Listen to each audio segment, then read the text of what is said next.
Exactly. Yeah, it's like even when you mhm. Well, I know like once you do start doing live streaming, I mean, it's the first couple ones it's a little bit hard to get into, but then like afterwards just like oh, natural. You just know the headaches.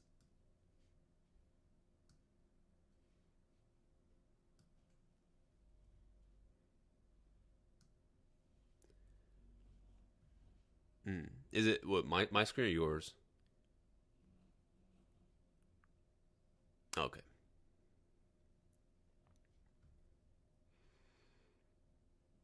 Mhm. Oh, okay.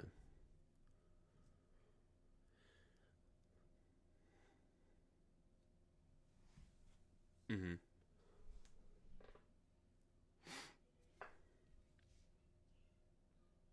Okay. They're saying no audio is coming from you, so could be something on my end. Let me check.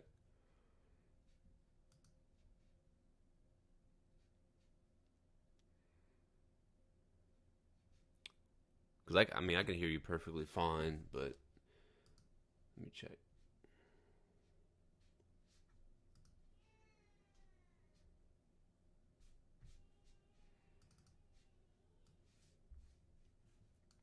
But in the meantime, definitely everyone, I appreciate y'all for coming in so early onto the stream. Should definitely be a fun one. And I am accompanied by none other than Otaku Builder.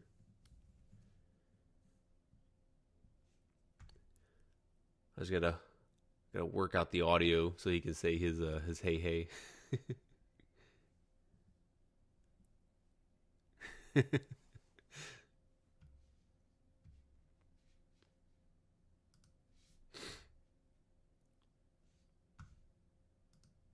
All right. Yeah. Let's see. Turn that up. Maybe it might be something on Discord. Uh, no, I think it should be fine. I'm gonna pull up Discord and see if somehow there's like a mute or something. I don't think I muted you. No, it looks fine.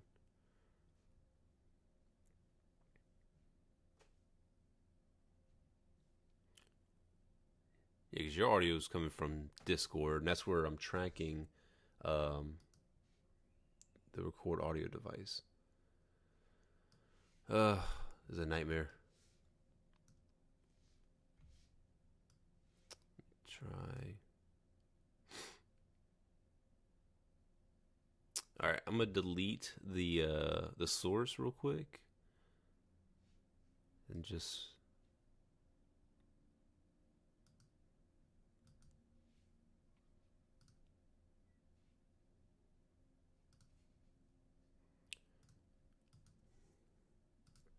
yeah for all the YouTube people. I'm just working through this little minor issue, maybe not so minor issue of getting this audio right.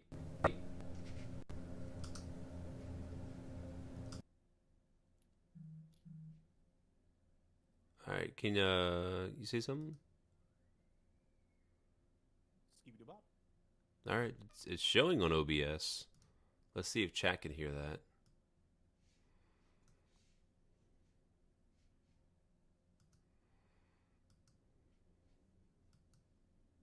Can chat hear? In a world, two men building Gunpla.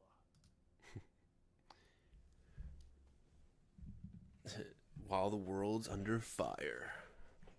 Fire. But there is one man. One man can save them all, and that is themselves. So there's I wish I had the voice of that guy. oh yeah, that dude's making so much money just from being very like dynamic in voice. They're saying they can hear you, but very faint. Morgan Freeman. Oh. I know. I blasted up the Game. yeah, it's like I blasted up the volume on OBS on on my desktop recorders blared up.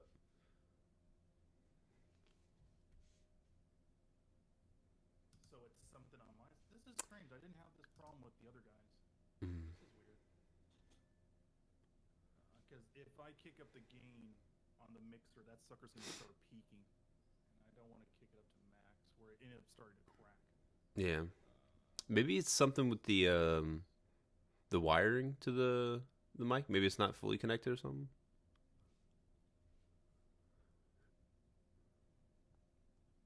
No, everything's solid. Hmm. Everything's rock solid where I'm at. Okay. If it wasn't connected, you'd be hearing a lot of crackling and popping. Hmm. That was like a key reason why I had to switch microphones for my previous videos. Yeah. Let me go to the voice settings and see what I have here. Automatic detection output sensitivity. Will that make a difference?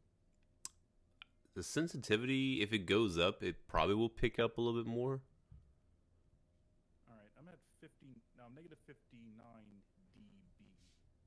I'm gonna crank it up to minus 36.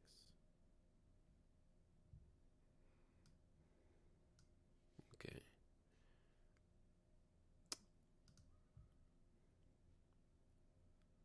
See, I don't know if there's like volume settings on the Discord itself. Oops. It's not what I wanted. Press back.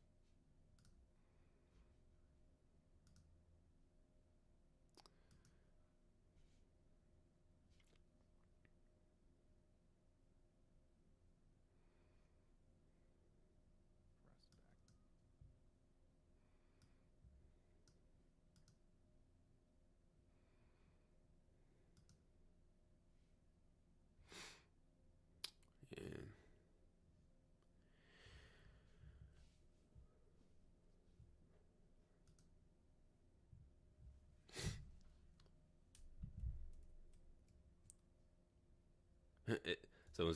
Someone said it ain't a real live stream if there isn't any problems. It's like that's hard facts.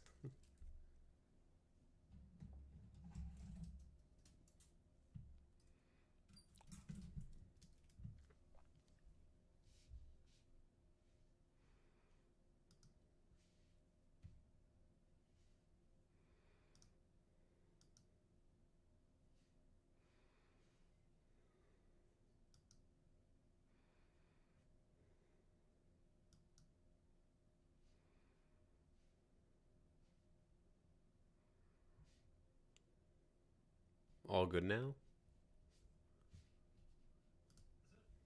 I said, is it all good now?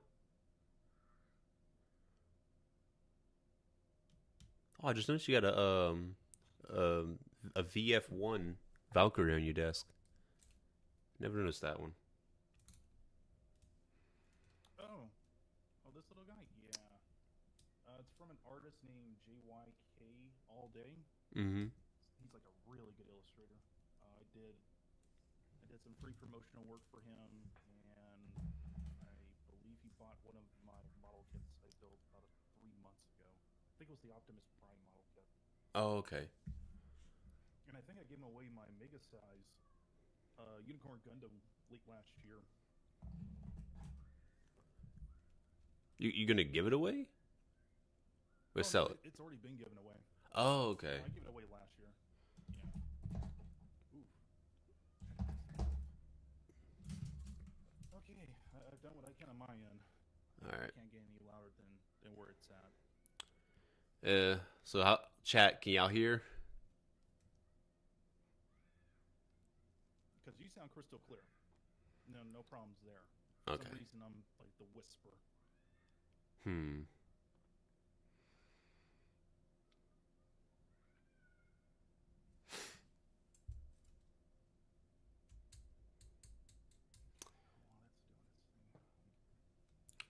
Yeah, just waiting for chat.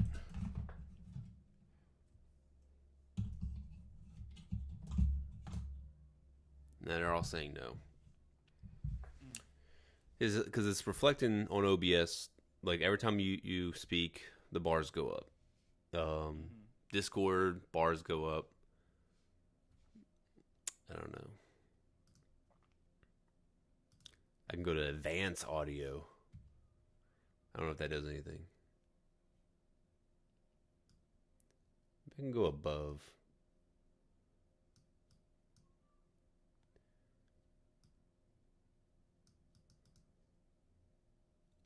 All right, do a mic test. Check. Okay, I think I can just.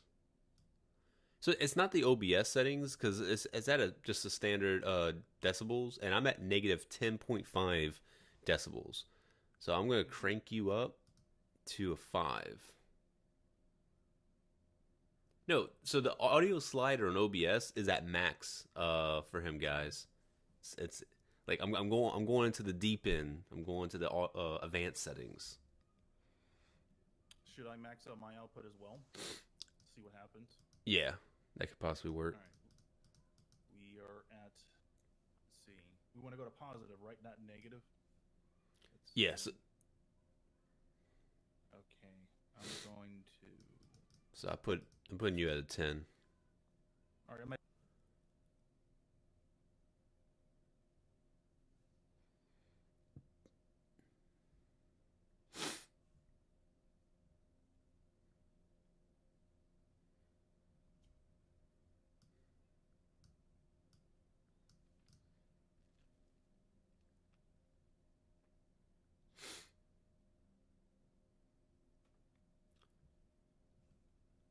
All right.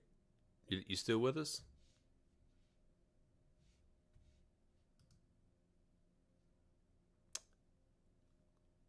It looks like your screen is frozen. I don't know if you can hear me or not. Oh, no, mind. It's not frozen.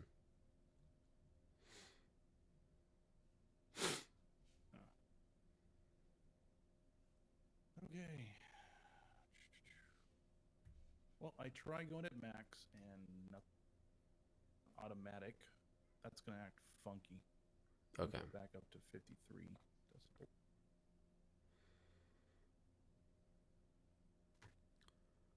Let me double check. Let me try to hop on your feed. Let's see it. Yeah, I cranked you all the way to 20.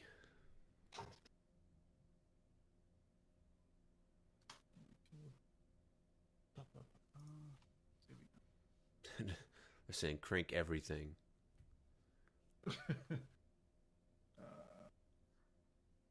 like my ears. Close this. All right, I'm gonna put this back up to max to 10.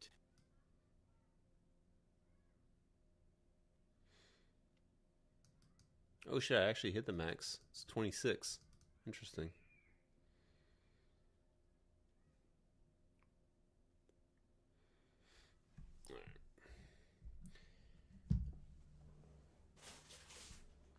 Well, while Otaku Builder's doing that, I'm gonna keep opening these endless amounts of packaging for this damn kit. Wait, is the MGEX all wires? No, it's not all wires. There is wires, just not all.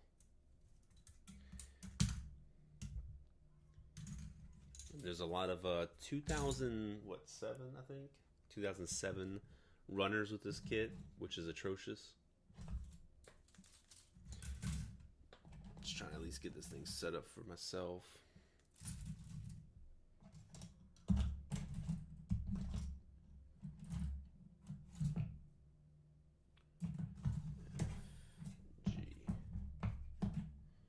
Where's my phone? I'm gonna play some music from the phone. If I play music from the computer, it's gonna like bust everyone's ears. Okay, go live. We'll do it live.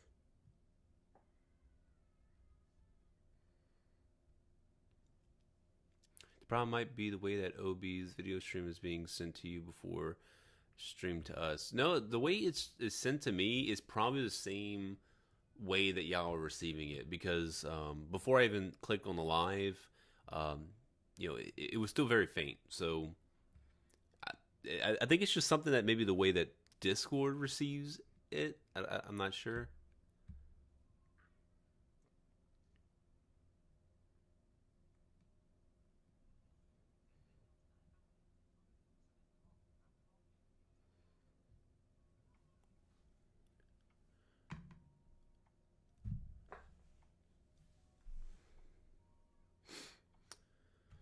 Crow stole your headset? No. Plastic bags open. I'm wondering when we'll see Crow regret his purchase. I kind of already do. Like, I don't regret it in the sense of like I don't want this model kit. I do just regret having to spend so much money on the model kit, but I really did want the MGEX. It looks really good. Crow with mode, man. I hate Forge. I hate Forge so much. I don't want to talk to you, Forge. I don't want to talk to you right now. You done broke my heart. You made a wrong. That's what you did. You made a wrong. Hey, what's going on, Fort? I know things are chaotic right now. Don't worry, we'll fix it, guys. But in the meantime, I'm gonna get some of this built as much as I can.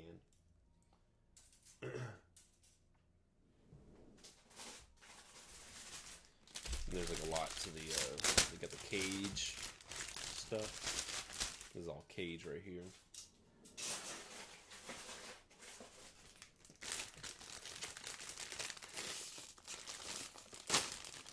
It was either this or another metal build. Yeah, that's actually pretty factual.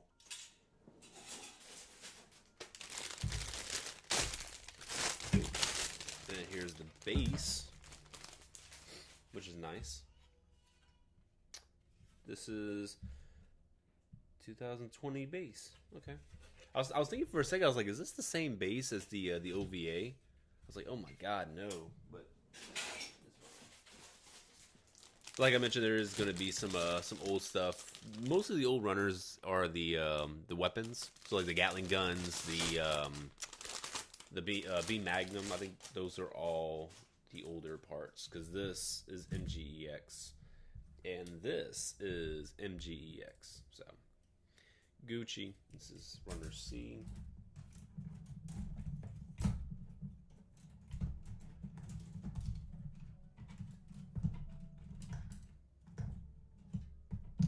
Interesting. Screen is frozen. Might have to drop out. Damn.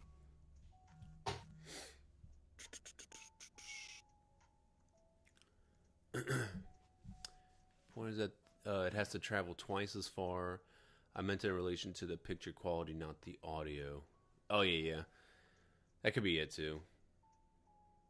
But I mean, picture looks the same on Discord as it does on OBS as it does for you guys. Because what I'm seeing on my end on YouTube, it looks exactly how it looks on OBS.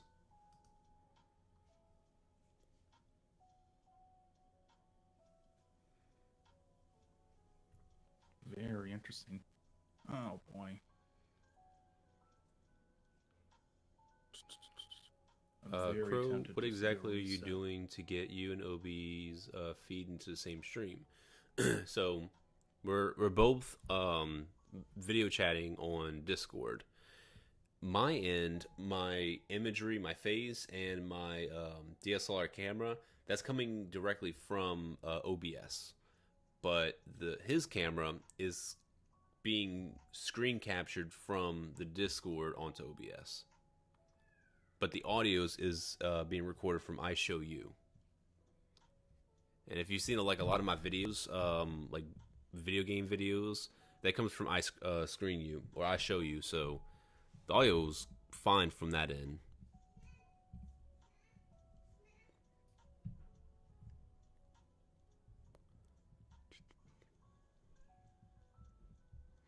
Perfectibility, I heard, is a hand grenade. Pretty much all unicorns are semi-hand grenade-ish. So they said they heard you. Otaku.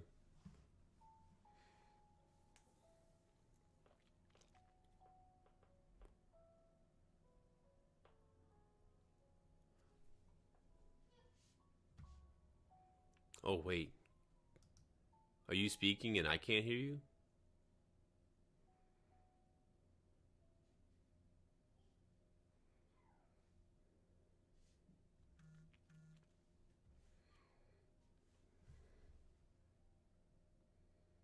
Oh shit. Well, how did that work?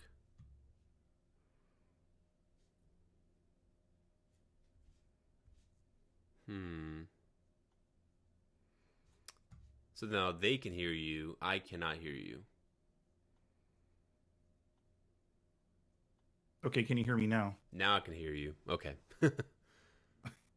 I was like, oh my god, no. This is probably good.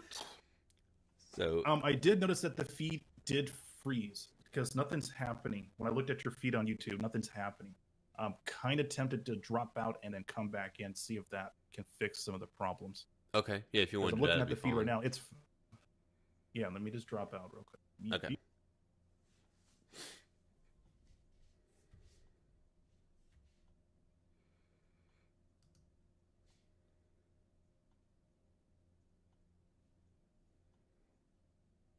Let's see if that fixed anything. Do apologize. Turn off the Wi-Fi.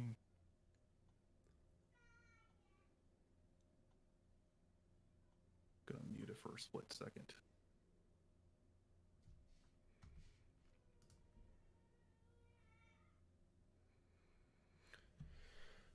All right. When are we gonna see some more Crow custom paint jobs on a kit? I know, man. I know. I've been dealing with mental gymnastics, as I would like to say. So eventually, man. So H.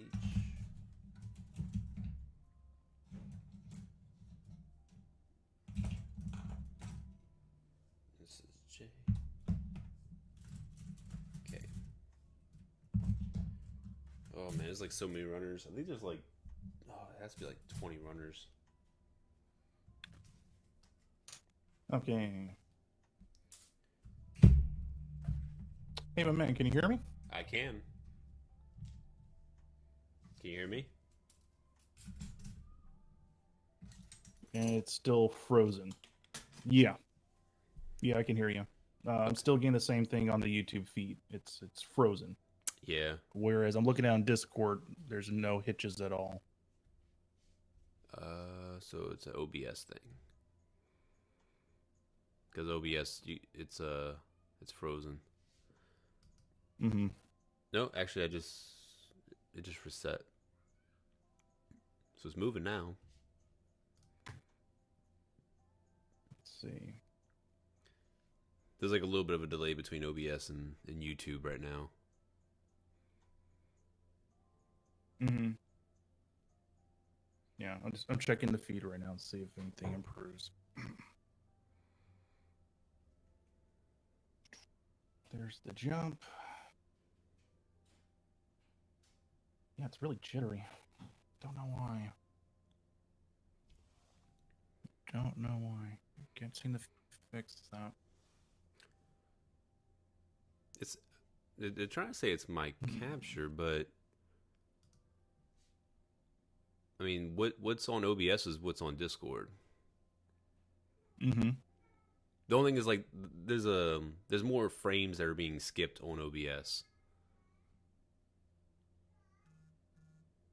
Because you're not using a DSLR for capture, are you? No, not yet. Just Okay. using a good old-fashioned webcam. Do you know the resolution of the webcam? It can go up to 1080p. Okay. Hmm. But I think when it does streaming, it kind of locks it down to 720. Okay. Could be it. But I mean, can the chat hear you? Or can chat hear him? Chat, hear me. Because I figure if chat can hear you, man, then we're gonna push forward. Maybe I should just do like an audio stream. No Pretty video. much, yeah. Oh man. Yeah, because once again, looking at the feed again, it's. Oops, didn't mean to touch that. All right, they can hear us. Looking so at the feed again, it's still frozen. I just want to just chat, vibe, relax. It's like all this OBS and YouTube is stressing me out. Oh wait, how did you build the base first? That's stupid. 1, 2, 3. I guess on top. Okay.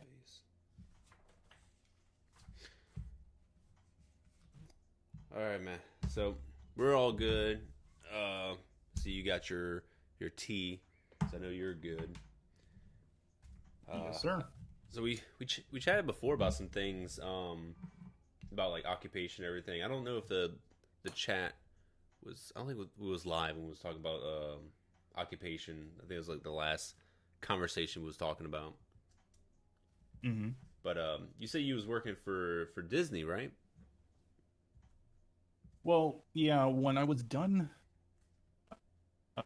at my college, which was the Art Institute, I got picked up for an internship working at the Walt Disney Studio as a sound engineer, and that went pretty damn good for like 3 years until the economy tanked. Mm-hmm. And then we were all back to square one. Had to find different kinds of jobs, had to find a way to sustain ourselves because we didn't want to be boggled down by student loan debt. But, that's just life for it in a nutshell. But yeah, I did that for close to 3 years, and then I did digital illustration for close to 7 years. And then close to the apex of the 8th year, I kind of just dropped out of doing it. I mean, it just wasn't fun doing commission artwork anymore. Mm-hmm. You got to really love what you do, and the love and the passion just kind of started to fade away because for such a long time, I never really did anything for myself. Yeah. At all. I had like years and years of stories and ideas I wanted to do with other people, and just never had the time to do it, and then eventually just lost interest in it. Which does happen. Mm-hmm. When you're working in the entertainment industry. So, Yeah. aren't you still kind of like doing art commission just in the form of model kits? Here's the thing. I don't do commissions for model kits. So I know there's a lot of people that will ask that, and I'm just going to confirm it. I don't do it. Mm-hmm. I feel that it will impede in my workflow and creating content weekly. On top of that, I just don't really have the time to really purchase kits. We can't even really find kits right now to really fulfill people's quotas. Trying to find a master grade Exia in like in a local model shop or even on New Type or Amazon either will be inflated in price or you won't get a shipment until like 5 weeks. Mm-hmm. So That. I get what I can and just work with it. Yeah, I didn't know it was that ridiculous over there right now. Like, especially being in California, just kind of like the land of getting every import. I mean, one would think that would be possible, but there's a lot of corruption here too. Okay. Depending on who you talk to and who you know, that's how you get the hookups. Mm-hmm. I'm not saying that I do that. I'm just a general average consumer that does the exact same thing. I find something I like, and I will contribute every little bit of money I have, and I will build it. Mm-hmm. Like an underground. As long as it doesn't hurt the wallet, and I'm good. Maybe there's a mafia in Little Tokyo here in Los Angeles. That's a good probability. Man, there's a lot of shady stuff there. Yeah, I remember going to Little Chinatown over there, and it felt like that. And I was like, man, like these people are they getting this stuff legit? It's like I think I see blood on this. Oh no. I mean, there's some cool things in Chinatown, but it's when you get into like the heavy nitty gritty in some parts of it where it's like if you're extremely claustrophobic, you will freak out. Oh yeah. And I don't have any kind of form of claustrophobia. Oh my god.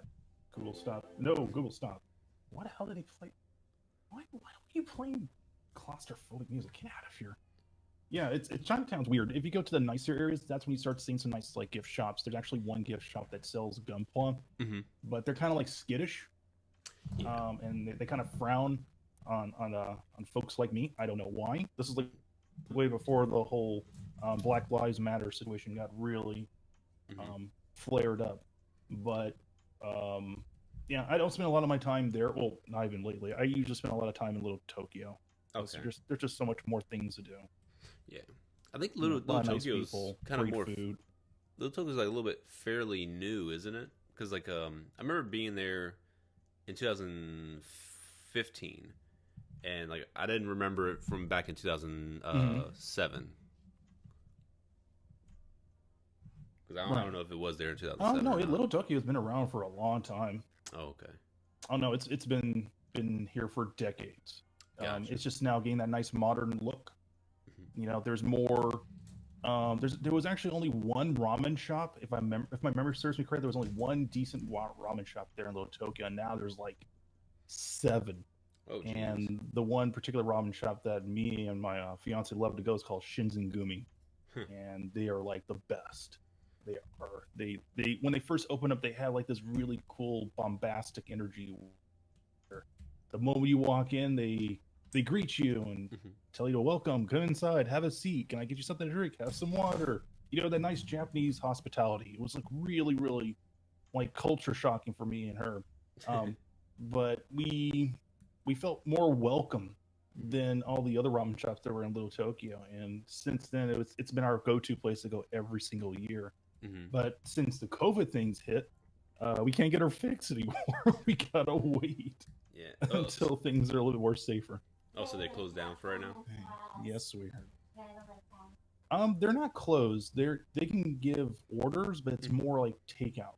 I don't think they're doing curbside or street side dining as of yet. It's things are kind of funky right now here in LA when it comes to the COVID situation. So yes, plus the fire. So yeah, what are you doing here? I haven't been keeping my ear that close to Cali's like policies. The only thing I've heard is like obviously businesses only like operating at like 50% capacity or something like that, and then yeah, it's not good. Yeah. It's not good. Just at 50% can't pay the bills, can't pay your employees. A lot of mom and pop shops here in Pasadena are like shutting down. One particular place I used to love going a lot called the Neo. I think it's called the Neo or the Neo Arcade. They literally opened up like 4 years ago, and they pretty much just base everything with retro arcade games that you would see back in the late 80s and things you would see in the early 20s. And it's run by a couple that have been doing it for many, many years. And since this COVID thing hit, they're pretty much grabbing at straws right now, trying to keep things operational. So they did eventually file for government assistance. That didn't help.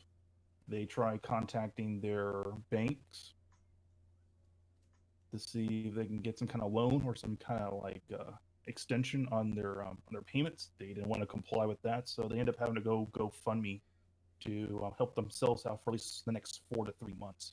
I think they're at month 2 right now. But simple mom and pop shops are getting hit the hardest here, and I have never seen so many businesses that I grew up with like shut down all at once. It's really depressing. Yeah, it's super. I don't know. It's like an eye opener that like anything can happen. Like nothing and no one is safe like at any time. It's like not to be like weird. Super scary, but it's like right now I'm technically trapped in Japan. I can't leave the country because of COVID, and it's just like, man, like if something happened, like if it's something like super super major that did require me to leave the military, I'll just have to write a waiver, and they'll have to approve the waiver. But it's kind of insane that a waiver would have to be like signed if, like, for example, like my mom passed away or something like that. I would have to like say, hey, can you allow me to go, to the funeral of my mom? Like, it's super insane that I would even have to request that, but that's how intense the world is at this point. Like, which prefecture do you live in, if you don't mind me asking? Yamaguchi. Oh, get out! I have some friends out there. Oh, really? Over in Wow. Iwakuni? Yeah, I haven't talked to them for like the last like 6.5 months since the COVID thing hit. Oh my god, yeah. I got some close friends that I've known since high school that live out there. Oh, that's crazy. They recently just got married like last 2 years ago. But now they're thinking about leaving Japan and coming back to the States. Oh my god. And I don't think that's like the smartest thing to do right now.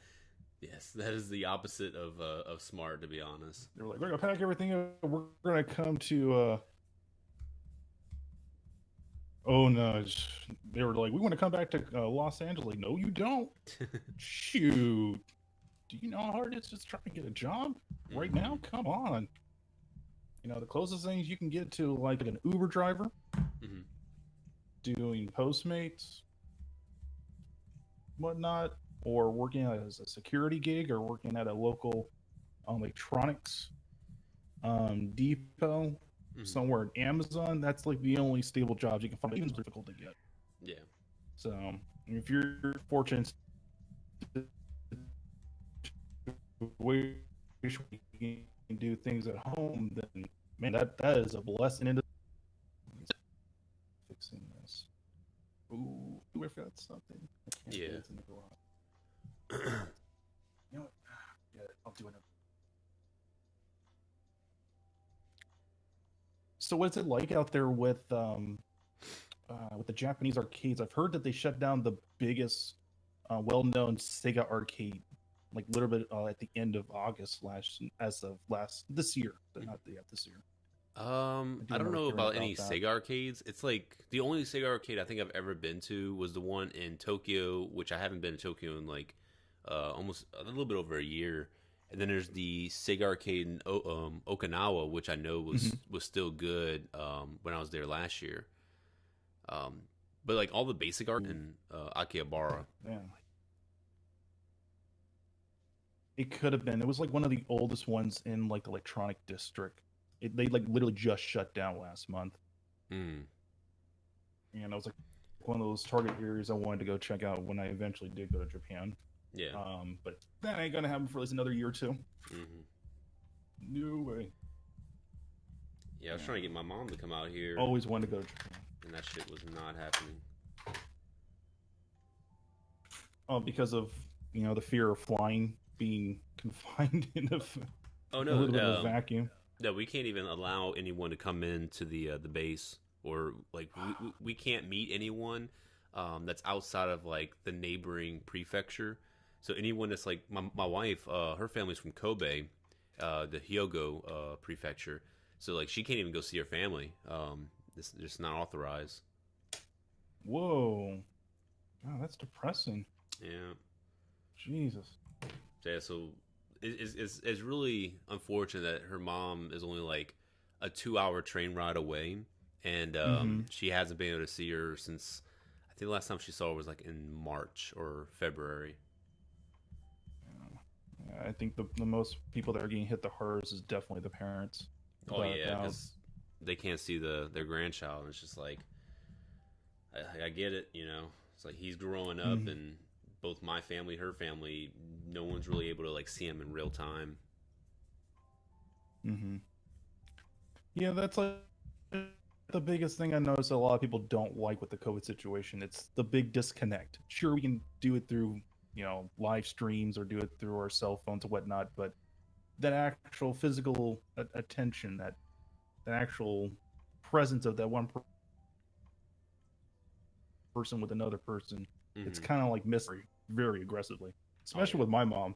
Holy cow, she is a woman that I have not seen for, and we were supposed to meet up. I think it was like in late February, and then shit hit the fan, and then there was like nothing we could do besides just Godspeed, good luck, and talk to me every week. Like, okay, I will do that, Mom. She doesn't live in California, but Jesus Christ, she lives South. She lives further south than California. She lives in Paris, California. Oh, It's okay. about like a 3 to 2 hour drive from where I live. Okay. But she's going through a lot with the fires down there where she's living. But she doesn't live next to the mountains where I live. I'm Mm, literally like 35 to a 40-minute drive from where the current fires where we're at is like literally I'm creating nothing but bad air quality. jeez. Um, like it's bad. It is really bad. And I'm not really sensitive towards this kind of stuff with the weather, but for Mm, the first time in a long time, it actually hit me really hard because I'm starting to experience allergies. I've never had allergies for like the last 36 years of my life, and now it's like hitting me like like a punch in the nuts. damn. Oh my goodness. Like, I It's guess I could not imagine fun. like just all like the ash and just the vapors and everything that the fire's getting to. Like it's just like spreading with the wind, huh? Yeah, we have to deal with the Santa Ana winds Mm-hmm. around this time of the year. Now, sometimes they can be good, but in this case, they're extremely bad. Like Yeah. we had our first um, record-breaking heat wave for as long as I've known. It's the hottest it's ever gotten here in California or here in Pasadena. It was like 108, Mm-hmm. 105. It surpassed up to 120 degrees Jeez. last Saturday, and you can literally, my fiance can feel the heat just emanating through the house, Mm-hmm. and it was like bad. And when we looked outside the day afterwards, like half of our crops and plants were like literally scorched on one side of the tree. It was pretty scary, That's and I insane. think what was more scary for us was not leaving our birds outside to cope with the heat Mm. because our oldest bird, Sagure, Sagure, she almost had a heat stroke and she was not Jeez. doing too well. Whereas our little bird, our little Bungie Momiji, he was handled like a champ because that little guy's native to Australia, so he's used to the heat. Mm-hmm. But unfortunately for Segura, being a cockatiel now, she's been spoiled. She is a spoiled bird, but I love that little one. She's great. you, you gotta take care of your little fur pets. Yeah. Oh, she's a menace. If she was in the office right now, she would literally just be sitting here at the table, just watching me as I build things. Oh, that's adorable. She is like super curious, and then she gets too curious, and then start nibbling on my kits, and then I have like a part of the model kit that's a chip scar. I'm like, oh great. I either gotta paint it or just leave it as it is and just do a chipping effect. I don't. Mm-hmm. Just great. Why? She just looks at me like you're not giving me attention, so Yeah. I'm accelerating it. They're just trying to help you out.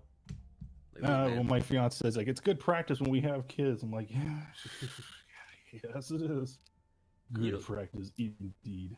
kids aren't that bad. Like my son, I think I just like maybe struck like just fear into his soul whenever he was like, I think he was like maybe 6 months old and kind of crawling around.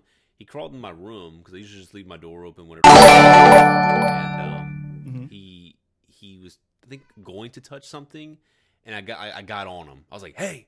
And then he like got startled and he just stopped. Yeah, And from here on, he does not touch any model kit. He doesn't touch any of my action figures if it's on a shelf.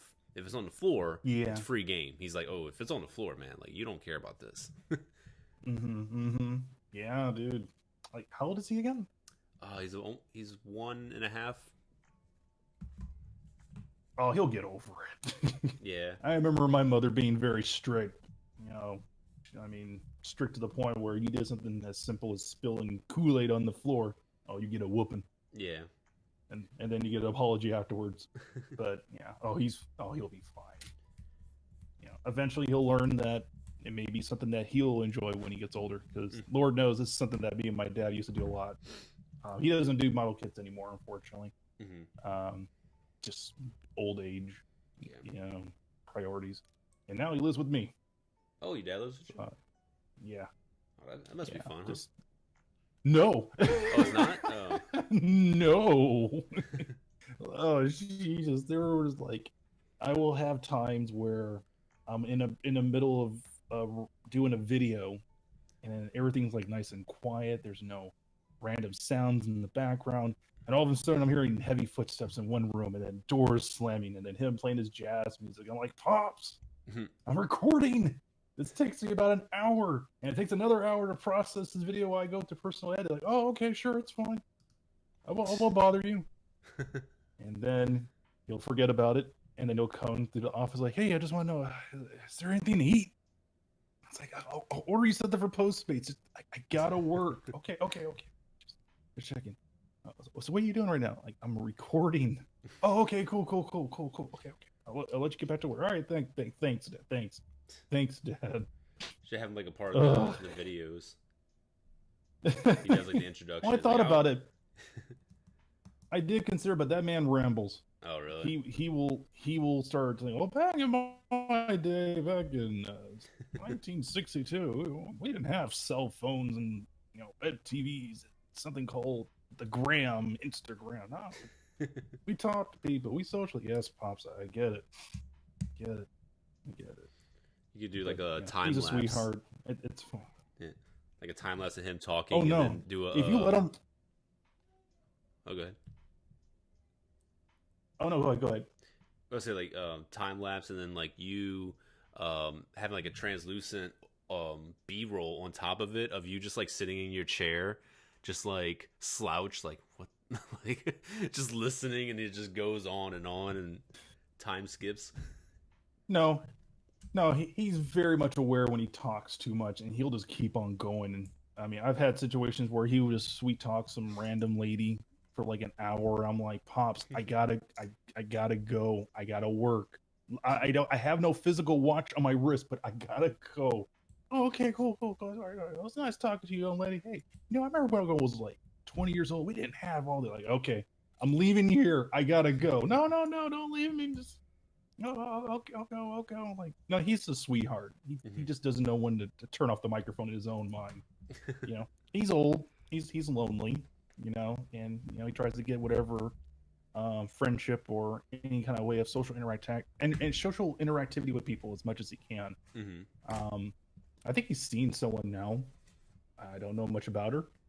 Okay. Only thing I tell him is like, you wash your hands, wear your mask. Don't bring that shit here. Come on now. Be smart about the situation, but I think he gets it. One will hope. Yeah, I know a lot of older folks. They're just like, I'm good. Oh man, it is the funniest thing. If I'm doing like a morning run around my block, and they see me coming up that hill, a bald 6'3" black male come up the hill, they will freak out. Oh really? And they will book across the street if they have to. And I'm like, no. I'm friendly. Hi, good morning. Lovely day. Take care. And they're like, oh, thank God. I thought you were coming after me. Like, no, wait, what? No. Just I have to run aggressively up this hill because I get very easily winded. Oh, okay, that makes sense. I suppose you have a nice day, sir. Oh, yeah, you too. I'm like, God dang it. One of the downsides of being such a tall man, you get people that immediately profile you, thinking that you're going to attack them. Oh yeah. And I'm super friendly. Oh, I mean, even if he was a short man, over here in Japan, it'd be the same way, man. Like you get those kind of like weird looks. Like, like who is this person in my land? It's like, dude, it's 2020. There's a lot of us here. We are. Wow, that's a big, bulky power supply. It is. 3 AA. Yeah, I thought so. They're using the same kind of electrical output like they did with Perfect Gray Unicorn. I thought so. This is my first time messing with any of Bandai's box LED stuff. Yeah, they are notorious when it comes to their power supply. It'll always be 3 batteries, whether it's the Perfect Gray Millennium Falcon, PG Unicorn, Exia, all either AAAs or AA power supplies. Gotcha. Yeah. At least it's not fucking LR44s. I'm so tired of getting those. Oh my gosh. Don't get me started on that. Jeez.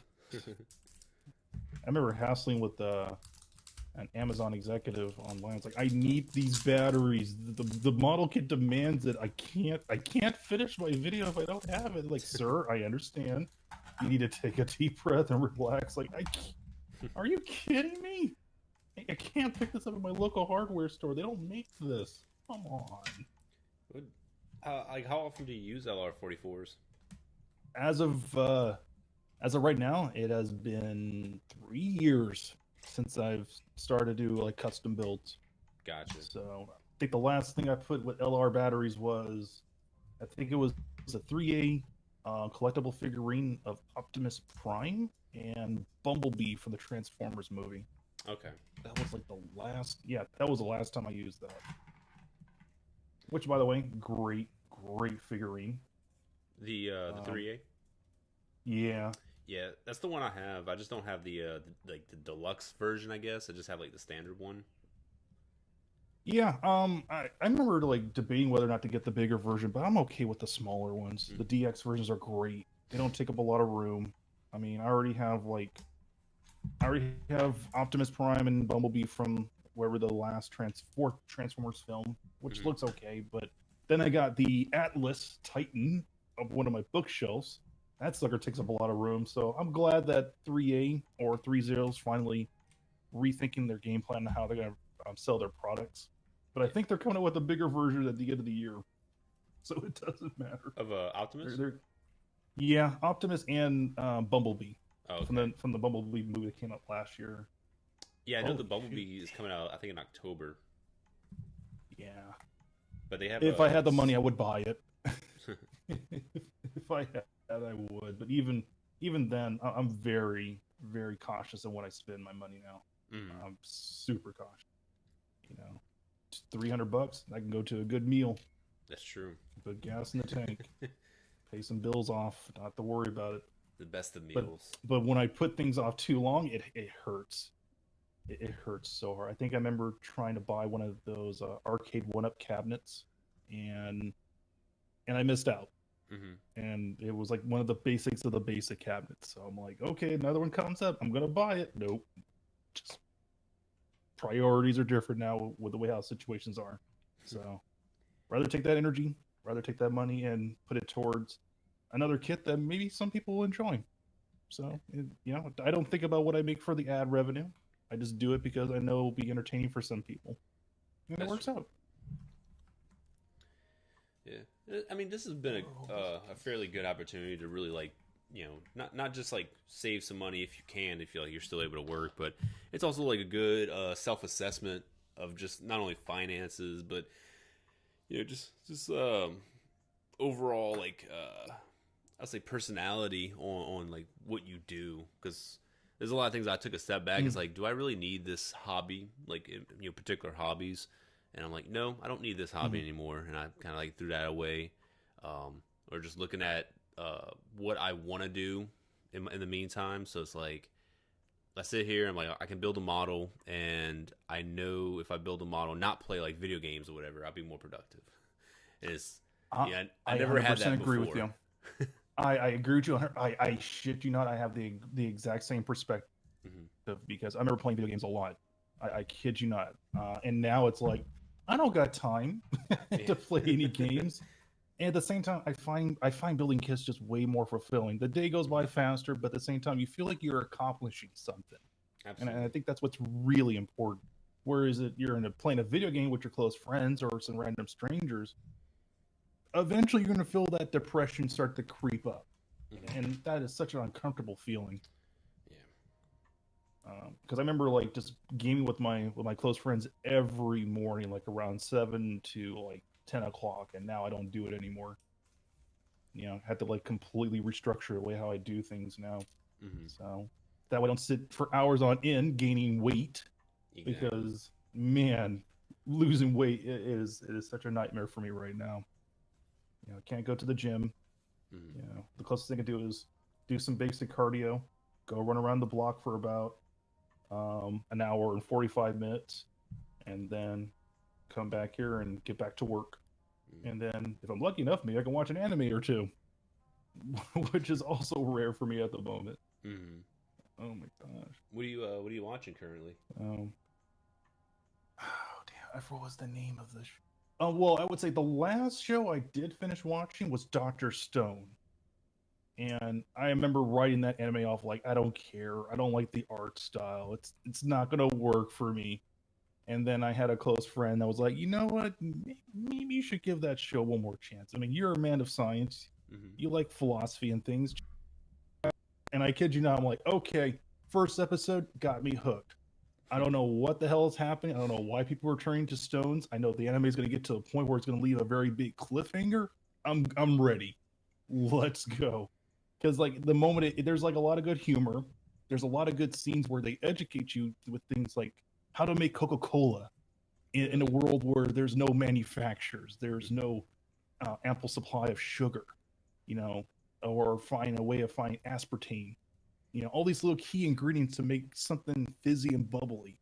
And when the anime finally shows it, and there's a really cool scene where one character that was like very mischievous in the group of Dr. Scones, he calls himself the team of scientists. Mm-hmm. And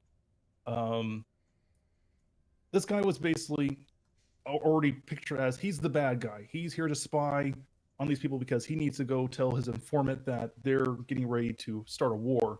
But he made a promise when the very beginning when they first met. He's like, if you can make me one promise, you know, can you make me a bottle of Coca-Cola? So the anime takes you through the process of how they actually have to take glass, how they have to heat up certain parts of sand to make the molds of the glass. Mm-hmm.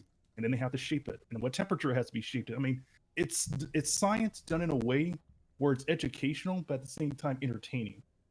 Granted, there are some parts of it where it's kind of fan servicing, but I feel that the anime does a good job of really taking something that most people would literally fall asleep in science class and while at the same time educate them while keep them entertained. So I believe that anime does a great job. But anything else? I'm watching again of another mech series called Out Noah. I've been really want to watch that again for some reason. I just like it. Yeah, I haven't heard of that one. It's pretty good. You know, if you like mechs and the story basis between Earth and people that live on Mars or on colonies, it's pretty much the Gundam formula, just a little bit more different. You know, the conflict between Earth and Martians is very pronounced on what they're trying to tell for a story, but it's the characters that really carry it. And that's what I like about it. Good animation. It's like done around the time where CG animation was still relatively new when it came to anime, but it's been perfected in a way where, okay, this can work. You know, as long as they keep the art style consistent and the mechs aren't too distracting to the main eye and they can somewhat coincide with the 2D artwork, cool. You know, works for me. Yeah, that's the only problem I had with a lot of Gundam is that the some of the characters are just usually bland. It's like, yeah, you have cool fight scenes, but sometimes the characters are either like really shitty, like they have no development, or they have like too much development. And you just get sick of them. Who would you say is the one Gundam character that just like I don't give a f about? Kira. I just want the story to progress. I really, hate, I really just I hate most of Seed, but I just especially hate Kira, to be honest. Wow, I was kind of expecting you would say Hero from Gundam Wing. I don't like him. I like Hero enough because of nostalgia, but gotcha. Yeah, I would say Troa. I really didn't like him. I didn't like his old clown get up. It's like who wants to be a clown? Like, get out of here. I mean, I think nowadays, I think a lot of people might be okay with it, but in the mid '90s, like, yeah, I could see the appeal of it. Oops, I broke. Oh, thank God I didn't break it. Oh, I thought I broke something that was very critical. No glue. Yeah, it's really hard to like gravitate towards a very strong male character from the Gundam universe to the point where they don't annoy you. I think that's like a big challenge. I would say probably the most entertaining duo of characters that I really enjoyed was from Gundam Build Fighters. Sei and Renji. Yeah, I'll definitely say Build Fighters had like such a good ensemble of characters. Like most of them are pretty competent, or they were just like very lively. People saying G Gundam in there. I mean, sure. I'm a little mixed with G Gundam. It came out at a time where it was like super popular on Toonami, and I didn't even have cable back then, but I know it was like a big thing. Mm-hmm. But yeah, G Gundam is something special. I appreciate G Gundam, but I don't like it. Mm-hmm. Yeah, a lot of people don't. Yeah, but it brought Bandai back to the forefront. Mm-hmm. If it wasn't from taking a risk on that show, in a creepy way, we probably wouldn't have Build Fighters. Mm-hmm. That's true. That was kind of like the hidden catalyst of it. So, but that's definitely not a Gundam series I would jump back and watch and kick back and have a good laugh. No. I tried it. I think like maybe in 2016 or maybe 2017. Got to like episode 8, and I couldn't, man. I tried it, and it's not in like, I think like some time ago someone was like, oh, because it's an older anime. I was like, no. I was like, I watched the entirety of Mobile Suit Gundam. I have both volumes on Blu-ray. I have a blast. I watched Zeta, have a blast. Not so much Double Zeta, but when I get to Wing and when I get to G Gundam, those two in particular, I tune out so fast.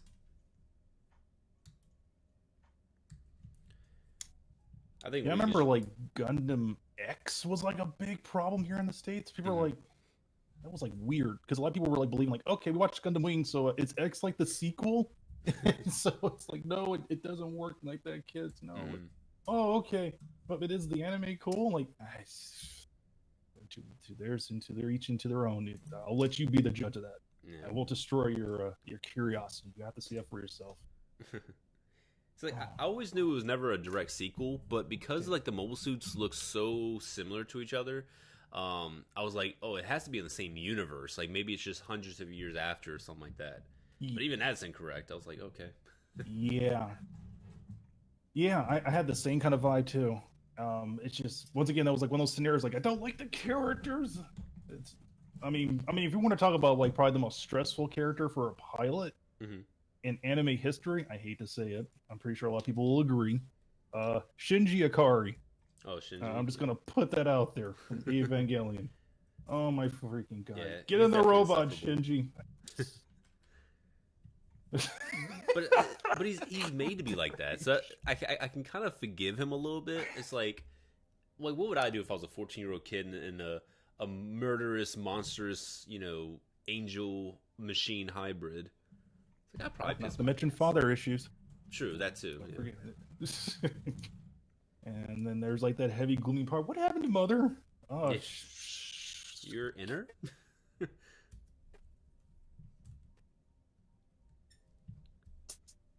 And then like the girl that you like is just a clone. And she's also like a pseudo clone of your mom. Oh man, Shinji's dad got issues, man. Yeah. Oh yeah, and then Shinji's dad's pretty much tapping that. It's like, oh no, dad. Oh yeah. I mean, let's be real here. Like that dude. No, I agree. No, I agree. I agree. Even when I saw that as a teen, I'm like, he's doing something with her, isn't he? I don't want to see it. I want to be the one that says something weird. I feel it. Feeling my belly. Oh boy, it happened. What's your thoughts on the next film? You excited for it or not? Dude, I'm super hyped. Like over in Japan, it's been just like widely advertised. So like this whole entire year is Ava 2020. Like that's the year. So yes, going out, you go to different like whether it's a restaurant, it's a convenience store, it's a regular store. There's Evangelion merchandise everywhere. So it's a great time to be alive. I'm jelly, man. The new films, I mean, love them or hate them, I think they're great. What they're able to do with computer generated graphics and restructure the characters in a way where they're actually likable. I think it's nice. Yeah. I mean, me personally, I did not like Asuka. Did not like her. But I ended up appreciating why she went through her struggles as a teen, as an adult. She had a purpose. She had to prove to be a skilled pilot because she had no one else to depend upon but herself. Yeah. And the newer films kind of like changed that away where she seems kind of relatable. But they kind of made her a little too girly. Yeah. To the point where it's like, oh, this is like very fan servicey. I don't know how I feel about this. And then you got Rei Ayanami. She's different too. but it's kind of likable still. Hmm. It's weird.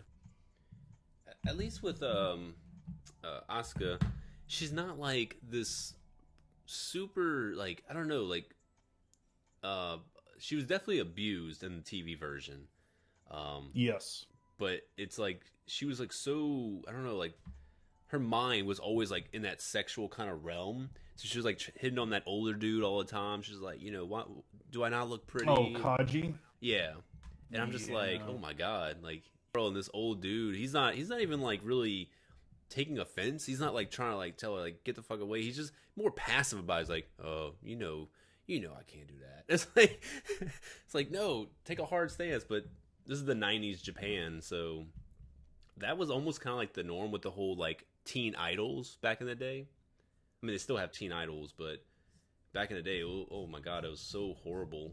Like, there's a YouTube video I watched with just how prominent the idol industry was. Oh god, no. I mean, she definitely became a badass towards the OVA film. That was such an incredible sequence when she was fighting the other Evangelion units. Oh yeah. My gosh, I must have watched that movie like a dozen times as a teen. Like just beautiful animation, great original soundtrack to it as well. But I remember vividly hitting the last episode of a lot of Evangelion in the original TV series, because as a kid, you know, I couldn't really buy a lot of VHS tapes, so I kind of had to pick and choose what cover looked really cool. And I just figured, like, you know what, screw it, I'm just gonna watch the last episode. It's probably gonna be some kind of epic battle, and Shinji's gonna finally prove himself to his father that he's a capable pilot, and maybe Rei will finally grow a conscious. Nope, it's clearly a psychological episode about each individual character's weaknesses and straw points and vulnerabilities. Yeah. If you watch as a teen, you're going to be bored as hell. As an adult, it's a fascinating episode. And I remember watching it a couple of times, like last year. I'm like, oh, this is a really good episode. Kind of interesting. You just got to turn your brain off. Yeah. And just absorb what's really happening. See, that's entirely me. When I was a young teen and it was coming on Toonami, I actually did not like Evangelion. I didn't care for the characters. I didn't like the I didn't really even care for the angels, the mechs and all that. I was like, it's okay. It's a little bit too out there for me. But I just got back into it this year, and I watched the series twice this year. I watched the movie at least like 4 or 5 times, and I watched the Rebuild series like probably 3 times each. And yeah, I'm as an adult, I'm just completely in love with the overall themes and the storyline. Yeah, man, it's great. It's absolutely great stuff. I look forward to see what they're going to do more with the license of Evangelion. I mean, we're kind of getting a small glimpse with the Real Great series. Yeah. Fingers crossed, we might see a perfect Great. I'm just going to call it. I would hope so. You know, but if Bandai keeps making unicorns, oh god, they don't get. We need someone from our community to be like a board or representative. Like, stop making that one Gundam. We know that's your bread and butter. We need something that's original. Okay, we got the RX-79 No, that's a debate for another time. We need something tangible. We need something cool. Something that can bridge the old and the new. We need something risky. Okay, we'll make we'll make another Unicorn Gundam, but it'll be a master grade of the new EX series. No, you guys are not listening. You're just milking that cow to the point where it's nothing anymore. Come on. What are you doing? Shit, God forbid I ever get on a board like that. They be arguing, I'm just in my chair. I spin my chair around. I'm just like, guys, what we need is Gundam Age. Then I get immediately fired. Bring it back. Bring it back. You guys dropped the ball on that. That show had potential, and you guys dropped it. I actually like the mech designs in that show. I didn't really get a chance to watch it. I kind of caught at the end where it's like, nope, it's canceled. Yeah. Oh, Jesus. Okay. But I felt that show had a lot of potential. It's just, it lacked direction. I think that was like the biggest problem with it. Kind of like what happened with the Builder series when it went season 1. You can't watch season 1 of Gundam Build Fighters without picking out a memorable episode that just said, like, this is freaking awesome. And he had Gundam Try. That show literally tried too hard to appeal to a younger audience with trying to reintroduce girls to get into building it, which is great.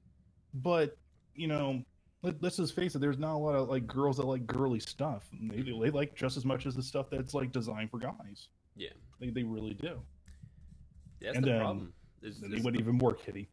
Yeah, like the marketing keeps thinking that in order to bring girls in, you need to put like all this pink and all these other like cat things. It's like, no, man. Like girls will get into whatever guys are into because that's just an aesthetic they like. It's like you don't have to pretty it up like a Barbie. That's the reason I was not a big fan of those. What's it called, Fumika? Like model kits? Oh yeah, God.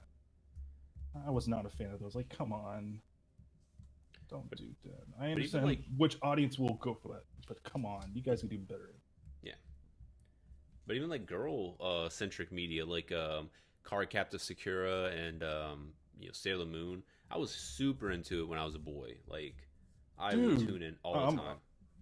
I'm right with you. Channel 13 every morning. Shoot, it was weird. I'm talking to amongst with my guy friends, like, dude, did you see Sailor Moon? Dude, the Moonlight Knight, he's freaking dope.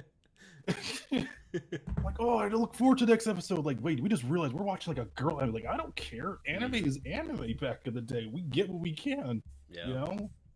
That was the privilege of watching anime back in the day, because you didn't care if it was really bad or it was corny. You get to see something new and refreshing, like Samurai Pizza Cats. Oh yeah, that was like a big thing. And then it kind of went to the dark ages, and you had shows like Tekkaman that was weird. If you watched the original Japanese version, it just got really weird. Where the English version, they try to modernize it and make it really cool, adding techno music to certain scenes that are supposed to be really super depressing. It just didn't work. But even now, with the abundance of watching any kind of anime right now, it's a bit overwhelming. It's just too much, man. It's like it's so much right there at your fingertips, and it doesn't, at least for me, it doesn't make me eager to watch more anime. It makes me just like really turned off to the idea of searching for anime to watch. Right. Netflix, Funimation, and Crunchyroll. And I think like the only like kickback anime that me and my fiance watch is Fruit Basket, because we watched the original show back in the day, and the reboot is incredible. I didn't even know it was a reboot. They're doing with these characters. Yeah, it's great. The English stuff, they got the original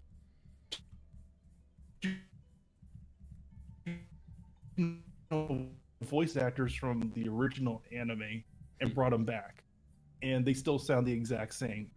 And it's great. And what they're doing with the show is they are following suit with the actual a lot of fans. It's like the same situation with Full Metal Alchemist. First 2 seasons of the original show they did was good, but they dropped the ball when they did the movie. And says, we got all the source material from the manga, let's just follow suit with that and then redo the anime. And it was incredible. I was super happy with the end results of what they did with that show. Oh yeah, characters that were kind of like meh became like, oh, that's cool. Kind of dig it. You know what I mean by meh? Roy Mustang. Yeah. I didn't like his character. Didn't like him at all. Just by the numbers, just a straightforward, just weird guy. But that episode when he fought Lus to save his friend from being killed, to become a sacrifice for the Great Door, that was such an incredible episode. Oh yeah. I mean, just so many memorable scenes, so many nods to telling the fans, like, we screwed up, we're doing it right, please buy the anime, please buy the Blu-ray, we really dropped the ball, please, we beg you, just buy whatever merch we make, just buy it. And God, yeah, Full Metal Alchemist is still one of my favorite shows. Yeah. Well, so before Blu-rays were a thing, I think at least I think before Blu-rays were a thing, I was buying the volumes on DVD for Brotherhood, because I didn't give a shit too much about the original FMA. Like, I thought it was great, but I was like, oh my God, I was like, Brotherhood, this is amazing. Oh my goodness! I think what the biggest episode that hit me the hardest more than the original. Oh God, I forget the name of the episode. It's the one where that one state alchemist needed to get more funding for his alchemy to make a chimera. Yeah, that one hit. Oh my freaking god! Yeah, that one definitely hit a lot of people. It's hard to decide which one did it better, but I think the one that, gosh, such a good episode, but super sad. And I think that's like another thing I like about the show. They made, like, again, I go back to the same thing with characters that were kind of like meh, and then they made them better. Scar, was a weird character, but man, you really empathize with the character on what he goes through. I mean, half of his people were killed. Yeah, you know, he has this guilt behind him for doing all these things, you know, because he has to set an example. I thought they did a great job on his character. I just loved it. I didn't like him too much on the original anime. It's just, I'm angry. Why are you angry? I don't know. My brother gave me his arm when I lost my arm in the explosion. Now I got issues. Like, really? Okay, man. Sure. Whatever works for you. Even in the original anime, like when I was just catching it when it was on television, I didn't even know that was his brother's arm until like I watched Brotherhood.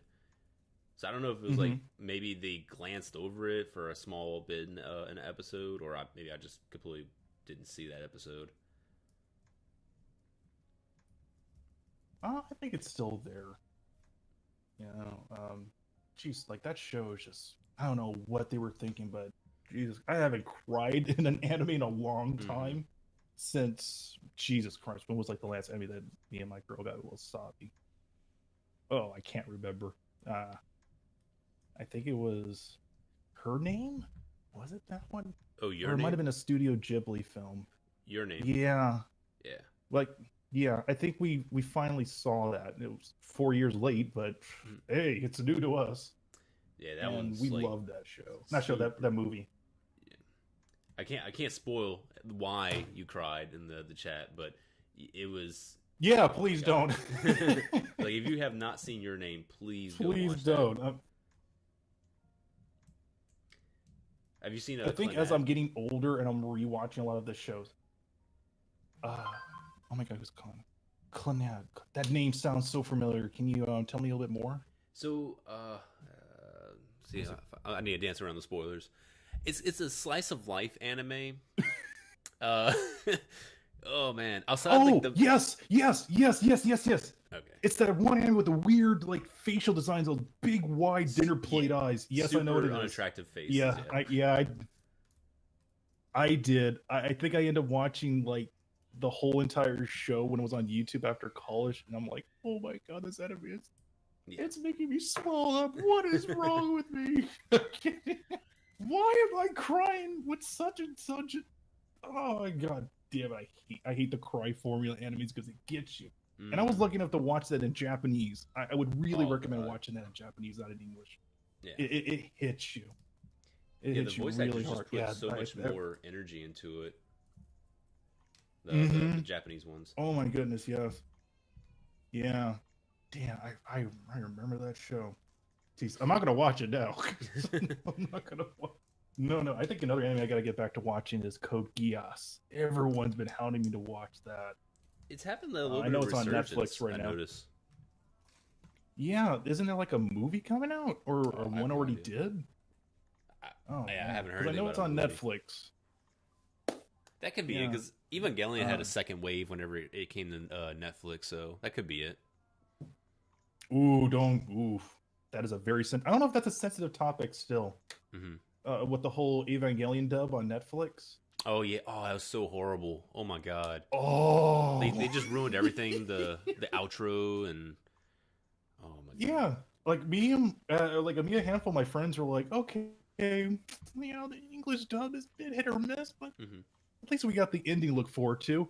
There is no Fly Me to the Moon. Nope. We rate so hard. Like, what the fuck, man? You don't do that. It's like, come on, Netflix. It's so iconic. Oh, and it's not nerve, it's nerve. What? I have never watched an anime in my life to the point where I end up raging at the TV. It's so hard.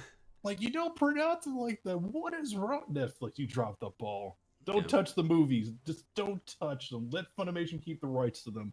Oh my god. And trying to find those rebuild movies online, that's like just super hard. Like I can't find them anywhere. I just had to buy them on Blu-ray. I was like, I guess I'll just buy them. That's what I ended up doing too. Yeah, I did the exact same thing. I think I'm missing the first film. Okay. But I have the other 3.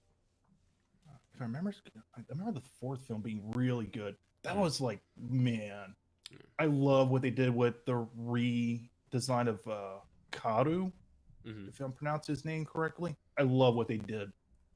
I didn't like his design too much, what they did with the TV show, because they were like literally trying to force like, oh, him and Shinji kind of have a thing. No, it's not like that. It's more deeper than that. Yeah, it sure is deeper than that. Like, what the fucking... No, it's not. So you stop that. We sure will. When will I stop? Oh my goodness. Oh man, yeah, Evangelion's it's in a weird sweet spot. I hope Netflix doesn't get the rights to that anymore. They don't need it. They just kind of like learn their lesson from the outcries of all the fans, but that's asking for a lot. I mean, if you take what's happening right now with Walt Disney, you know, I think they're a good prime example to really learn and listen to what the fans really want. You know, give us what we want, and we will return the favor back unconditionally. Yeah, absolutely. But you gotta do it right. You know, whereas Disney, no, we're gonna make whatever Star Wars films we want.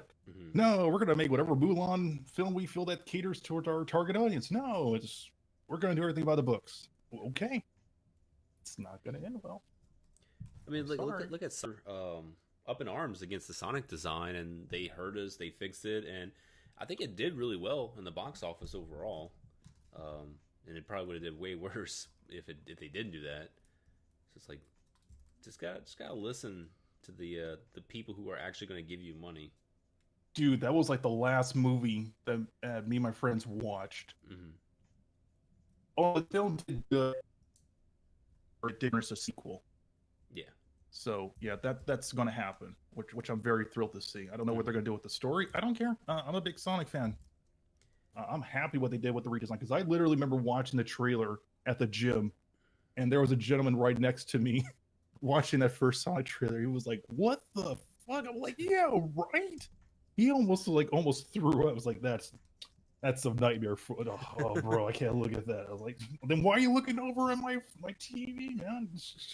Keep your eyes on the treadmill." It's like, it's Sonic, man. You don't do that with Sonic. Like, dude, don't you know I grew up in the 90s? I know this. I got Sonic music on my cell phone every day I listen to when I drive. You not know? Oh my goodness. Now Sonic music is pretty slapping. But oh my goodness. I can say I was never a Sonic fan as a kid, because it wasn't Pokemon. I was like, "What's this? This is not Pokemon." Throw in the trash. But I actually grown to appreciate it. I got Sonic Mania on the Switch. I was like that too. Good. That's probably the best Sonic game that's came out, man. It literally is. I think I must have bought that game like 3 times now. Switch, PS4, Xbone, just in case if I have missed one of those copies. Love the soundtrack for that game. It's incredible. Oh gosh. That's dedication. But yeah, there hasn't been a new Sonic game in a while, which is kind of concerning with a lot of the fan base. So everyone's kind of doing their own little Sonic games from the same architecture from Sonic Mania and making their own like little spin-off show, which is cool. You know, 'cause that's what Sonic Mania ended up being. It was a fan-developed game, and Sega was like, "Hey, we can't make Sonic games anymore to the point where it pleases the fans. You guys do it. Yeah. make us money, please." They did the same crap with Streets of Rage. They didn't want to make a new one. They gave it to a very well established developer, and they're like, "Yeah, we can do it. It'll take us like 3 to 4 years, but we can do it." And I kid you not, that is probably the best Streets of Rage 4 game I've ever played. That game's fun. Soundtrack's pretty bombing too. That's pretty good. I've only played like probably the first one. I think it was on like Super Nintendo, whatever version was on Super Nintendo. Streets of Rage? Yeah. No. Oh, never mind. That was the Streets Sega of Rage. thing. No, Streets of Rage was on the Sega Genesis. What am I thinking of? Final Fight? You're thinking of Final Fight, my man. Oh yeah, because that's Capcom. They are so similar. Yeah. Yeah, Is I it think both, that was like, like around the time side-scroller? where Capcom. Is it like Yes, side-scrolling beat yeah, 'em it's a ups? side scroll. Okay. Mm-hmm. I'm Yeah, I think that was like around the time where Capcom was trying to figure out to come up with their own unique fighting game, and Mhm. Final Fight was their prototype, and it was like the best thing they made. It people were like playing cooperatively on that game, and it made a lot of money. So like, okay, we got what we need, and we'll make Street Fighter, Yeah. and we'll see how that dude. And I remember seeing that game back in the arcades. Everyone played that. That game was hot, but not as hot as Mortal Kombat. Oh Holy no, cow! not even close. Shoot, It's like people would nothing line up. Like nothing what could was like beat. the biggest Like it was just like ridiculous. Because I remember going through the controversy, as a kid, and like my mom didn't want me to playing that shit. She's like, they did what? Oh hell yeah! No, just give me that game. I'll give it a new home. But and the notorious Sega Genesis Blood Code. I'm pretty sure a lot of you guys know it. ABACABB Blood Code unlocked for the Sega Genesis. Loved it. Yeah, back in the day, watching that game grow in the arcades, I have never seen so many grown men just jam packed over one arcade cabinet. That thing was hot. It was like just as popular as Mortal Kombat 3, and everyone played the shit out of that game. And then Killer Instincts came out of nowhere, and everyone started to play that. That was just such a fun time to be a kid in arcade.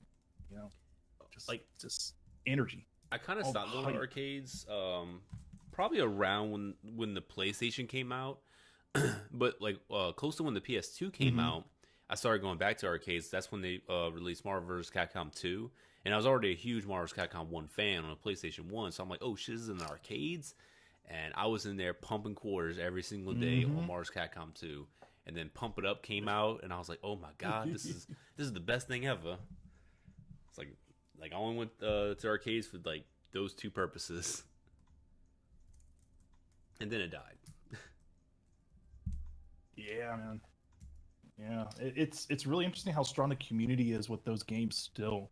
Like everyone loves Marvel 2, just as much as they love Marvel vs. Capcom 3. And there's like a tons of dudes that play that game on Discord like crazy. Oh, was really? like was it Discord? I forget. It's something like Discord, but it's not. But it's a service that kind of uses like rollback netcode. But you're hosting the game on your own home server while having people come in through the internet and then play on your computer, on your rig. Interesting. I forget the name of it, but it'll come back to me. But there's like a popular YouTuber by the name of Maximilian Dude that is doing it with his community like every so often, and it's just fun to watch. It's nice to see that there's some form of resurgence of these old school dead fighting games people just absolutely still love. And I think that's like a genre that's kind of like disappearing, but it's kind of like up to us as a community to really keep it going. That's so sad too. Ooh. Oh, why is that? Because it shouldn't be up to the fans to make things alive, Like, I mean, obviously, like sales, that's kind of up to the fans. But if sales are good, don't just like kill the franchise. Yeah, I think a prime candidate at that is Marvel versus Capcom. I think Infinite. I think it was like the latest. I think it was Infinite. Yeah, like that game was like made to die. I hate to say that. The game mechanics are probably the best I play for a versus game, and the netcode was actually really good, but the character models were crap. The story mode was a joke. But here's the thing: you play that story mode versus the recent Avenger game that came out from Crystal Dynamics. Oh man, I rather play the fighting game version than that one. At least the characters are somewhat compelling, which is unfortunate, but it is what it is. Yeah, I think half of the blame for the fighting game community to be where it's at, it's Capcom, and they're fixing it right now. Unfortunately, the big producer that worked in the Capcom department, Yoshinori Odo, is dropping out. Okay. And he's leaving Capcom this month, and just completely leaving it to a new team to handle the next Street Fighter or the next Marvel or whatever fighting game project that's going to come down the pipelines for the next gen consoles. Yeah, I mean, I did not get Infinite. I was a huge Ultimate 3 fan. Like, I was playing tournaments. I was in the grind. I was watching Maximilian Dude's Assist Me series back in the day just to, like, try and get as much of an edge as possible. And when Infinite came out, when Infinite was announced, I was not stoked. I was like, oh my god, his characters look ugly. The story did not interest me whatsoever. Yeah, but like... Okay. Yeah, the story was crap, but the hype when PlayStation unveiled it for their expo, people were just like, "Oh, really? We're getting a Marvel? What? We're finally going to get Mega Man X? Who's this shit? Captain Marvel? Oh, she looks cool." And obviously, they were trying to get that coincided with the Infinity War and the next relatable Marvel film, and everyone loves Captain Marvel, but no X-Men. Wink, wink. When they did not show Wolverine, I was like, nope. Yes, that's what pretty much heard. Like, no X-Men, there's no Storm, there's no Cyclops. I would love to see like a 3D version of Cyclops in like a modern fighting game, and we haven't gotten that yet. That'd be so dope. I think it's more important to do it now. I think the original voice actor did Cyclops' voice in the original 2D games. He passed away like a little bit over a month ago. Oh wow. So yeah, I think it'd be really nice. Let me see. How bright is that? Oh, thank goodness, I didn't burn out an LED. Whew. Thank goodness. All right. Let's keep the power low. Turn that on. I swear, you make the LEDs right. Seem so simple to get into, and I'm like over here dying with just this already pre-made strip. It's trial and error, my man. I can't tell you how many times I screwed up a couple of kits trying to try one method that I believe would work, and then it just ended up failing a ball of fire. Like I tell everyone else, and I will continue on telling everyone else, there's no game plan when it comes to putting LED lights in a brand new kit. You kind of have to feel around and see what really works. Yeah. And the fortunate thing with the current kit I'm working on, there is a great deal of cavity space in the torso. So there's plenty of room to hide all the wiring. Depending on how comfortable you want to really extend your expertise on what you want to do with the kit, it's pretty much going to boil down to how much can you spend on lights, how much can you spend on paint. Got to keep everything under a budget, and that's exactly what I do with every build. And I mean, I wish I had lucrative money, but I don't. So, my time will shine. It's like I have the money. Money's there. I don't have the time. Well, I shouldn't say I don't have the time. Because there's time that is available, but it's like I'm taking that time away from like going to the gym, or I got to take that time away from family or from other things that are kind of more important than building Gunpla. And it's like, yes, it's really hard to allocate all that time to just this kind of hobby. That's why I'm just ready to retire. Gundam 24/7. Yes. Yep. Oh, what's that? Fantastic. A new unicorn? The Triple XE? I'll buy it. Give it to me. Just suck it into my brain. I'm ready for it. Just put it into my brain cerebellum. Yep.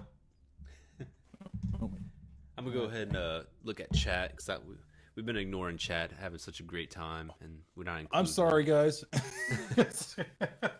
Nah, I know some of these people in chat. They can be ignored, especially like Dipper and Forge, especially Forge. He's on my my shit list because he bought my YF19 from Macross Plus, the DX. He knew I wanted it, and then he's in the Discord and he's flaunting how he bought it.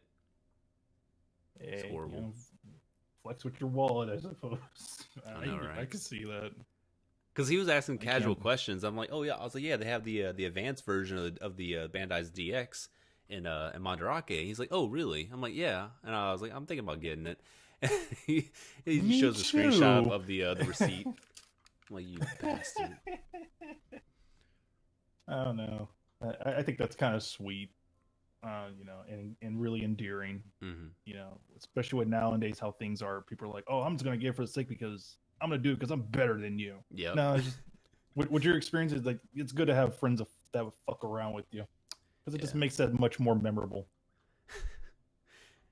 Well, I semi deserve it. So in the Discord, we've been posting the Bandai's 172 VF1S, and I think the first 2 times we posted it, he didn't buy it. He just kind of like, oh, I might buy it. Oh, I'm not sure. And I really wanted it, but I was like, kind of like, no, like he wants it, so I'm gonna back off.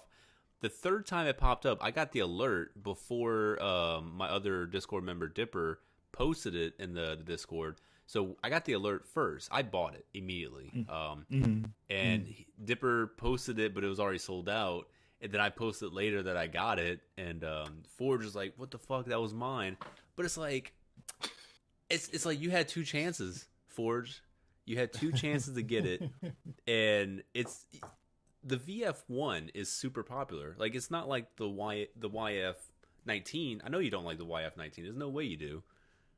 It's such a very like particular one, not like the definitive Valkyrie. Oh my goodness, that's such a beautiful kid. Yeah, you should build the big one. Join me. Yeah, we have it. The 120. Oh, do it, man. Do it. I'm still waiting on it. It's gonna be my next year project. Oh my god, that kit's so much fun. Just make sure you have plenty of room to put in a nice spot. I have no room. Good. Then you're screwed. Yeah, I was looking around because I bought it. I was laying in bed. It was like maybe like 2 a.m. and Forge hit me up with Gundam Planet. He's like, "Hey, they got it in stock," and I was like, "Oh fuck yeah!" So I bought it, and then I think it was like the next day. I was looking around my house. I'm like, I don't know what I'm gonna do with this thing. I don't blame you. I had the same problem too. I really wanted to build it. It was kind of an impulse buy. But at the very end, when I was done with it, I'm like, I have nowhere to put this in my office. Not even in open spots in my house. I'm screwed. Yeah. I should have just kept it in the box when I did. Wait, so did you keep yours? No, I was actually really fortunate enough to sell it. Okay. A gentleman did see it on Instagram, and they were like, well, I won't say the guy's name, but he's very much of an avid collector of old retro 80s and 90s stuff. And he was like, love what you did with the Valkyrie. Kind of curious. To sell it. And I'm like, yeah, it's going to be for X amount. He was like, okay, cool. Can you ship it to me? I was like, I would kind of prefer, we would meet locally so you can pick it up so it doesn't get damaged. This dude came from all the way from San Francisco. Drove all the way down here to Pasadena to come get this kit. And he was probably the nicest person I've ever met who I've sold one of my kits to. Super, super humble guy, super nice. And he was just like super excited to get it home. And I like feelings like that. I really do, because it's going to someone that will really appreciate it. And because most of the stuff that I have given away, like a handful of model kits to like followers or subscribers, they end up selling them, or they just don't end up like building them. They just kind of like sit there. It's unfortunate, but we all have our own lives, and life tends to keep us busy or distract us on things that we would love to do, but we can't. It's just one of those things that happen. That's like really wholesome, having someone like get all gleeful after seeing like something you worked on. Dude, it was a great feeling. Now he's like, "Are you gonna build the other Valkyrie?" I was like, "Which one?" He's like, "Oh, they're kind of the humanoid one in a couple of years." I was like, "Dude, I'm on it. I don't know if I'll build it on day one, because I'm not that kind of builder that will buy things on day one. That's just not my style. But I will build it as soon as I can find it on stock. I don't have to fight with a scalper online. I will buy it." That's my only reasoning for buying things so early, is because it's not like, it's either not going to be in stock later, or it's just going to be super scalped. Like everyone's just going to increase that price to where I can't even buy it. It's just going to be out of the range. Yeah, I see. That's the problem with me. I mean, there was a younger part of my life where I kind of bought things on an impulse, but now I'm like, I can't. Yeah. I wanted to get that arcade one-up Mortal Kombat cabinet. I'm like, I'll wait for a month, 3 more months, maybe a little bit of half of a year. And now that sucker's like go for $800. I'm like, the small. Yeah. Oh, wow. Because I have the Street Fighter 2 one. I love it. I still use it when I take breaks when I'm in the garage. But now arcade one-up is going to be releasing X-Men versus Street Fighter. Oh man, I gotta get that. I'm gonna. I'm just waiting for the time so I could buy that. But I'm waiting very patiently for these stupid manufacturers, Microsoft and Sony, to tell us how much these next gen consoles are going to cost, so I don't have to waste any more money. And Microsoft already said how much their systems are going for. Now we're waiting for Sony. Yeah, I'm expecting 500. I'm at the same here. Well, I'm at the point where I'm like, I don't care. If I have to wait till next year to get the next gen console, I'm fine. I've already went through my phase of buying every gen console on the first day release. I'm cool. I'm just gonna take this year and play it safe. Yeah, I don't want to, get sick. I don't want to, bring anything home and put everyone else in my family at jeopardy. Now I'll wait, which is a bad thing for some aspects of it, but I gotta play things a little bit more cautious now. Mm-hmm. Oh, let's see, what time is it now? 7:30. Okay, I've got about another. It's almost 12. Yeah, whenever you have to go, man, just let me know. Yeah, I got about 20 more minutes. Okay. And then I'll probably bounce. Gotta make some food for the missus and see what she likes. Probably gonna be curry or nice. Probably In-N-Out, which I have to drive. I don't want to drive. I'll just Postmate it. Wait, Postmate doesn't accept In-N-Out. God damn it. Oh, that sucks. I'm driving. I'm driving. Oh gosh, I just heard her. She said In-N-Out. She perked up a bit.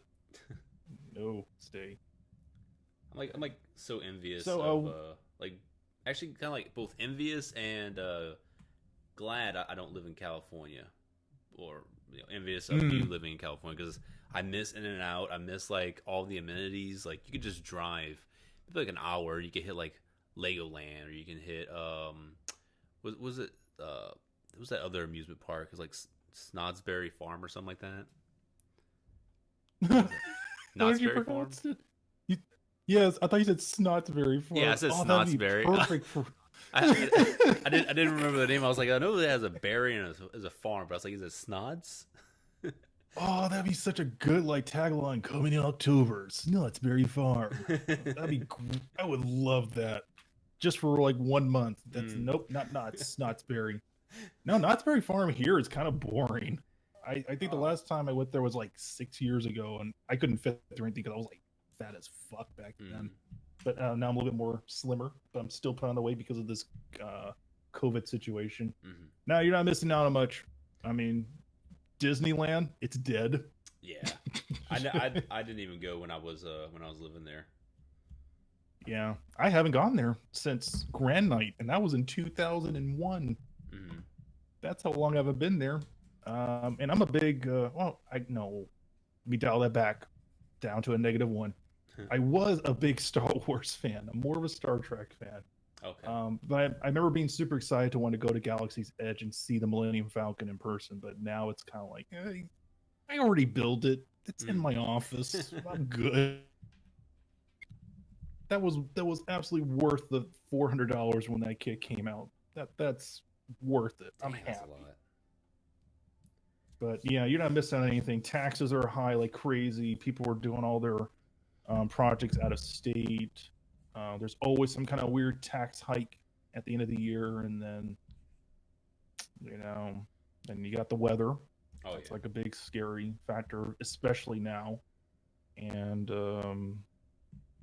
it's weird. I mean, I would say it would definitely be much difficult if you were working in a security gig, like what my future wife does, used to do until they shut everything down. But yeah, you're better off. You'd be better off just visiting California, not staying here. I can tell you right now, it's not worth it at this point. It really isn't. I mean, you want to get into the entertainment industry? Sure. But now pretty much everyone can do what they want online in the comfort of their house or in their apartment and still make it a living.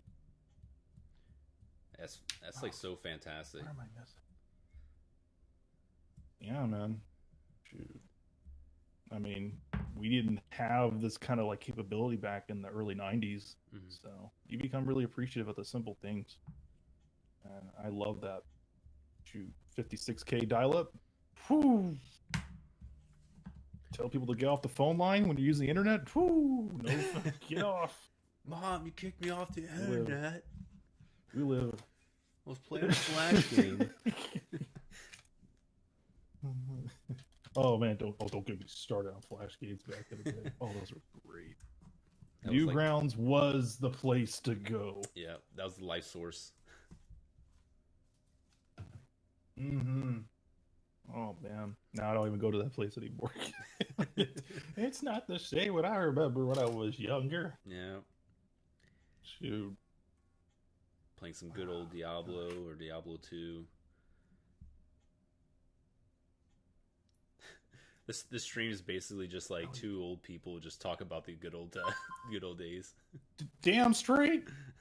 Damn straight. I'm proud of it. Shoot.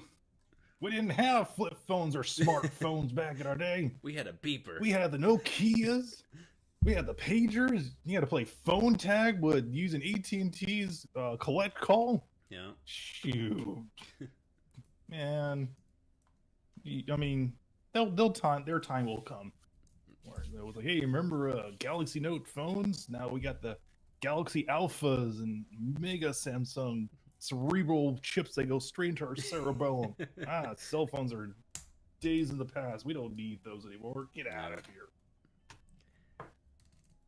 I still got my first cell phone, the LG Chocolate. I don't know if you ever heard of it. I had something close to that. It was a Samsung Bar. Oh, yeah, Like my first Android phone.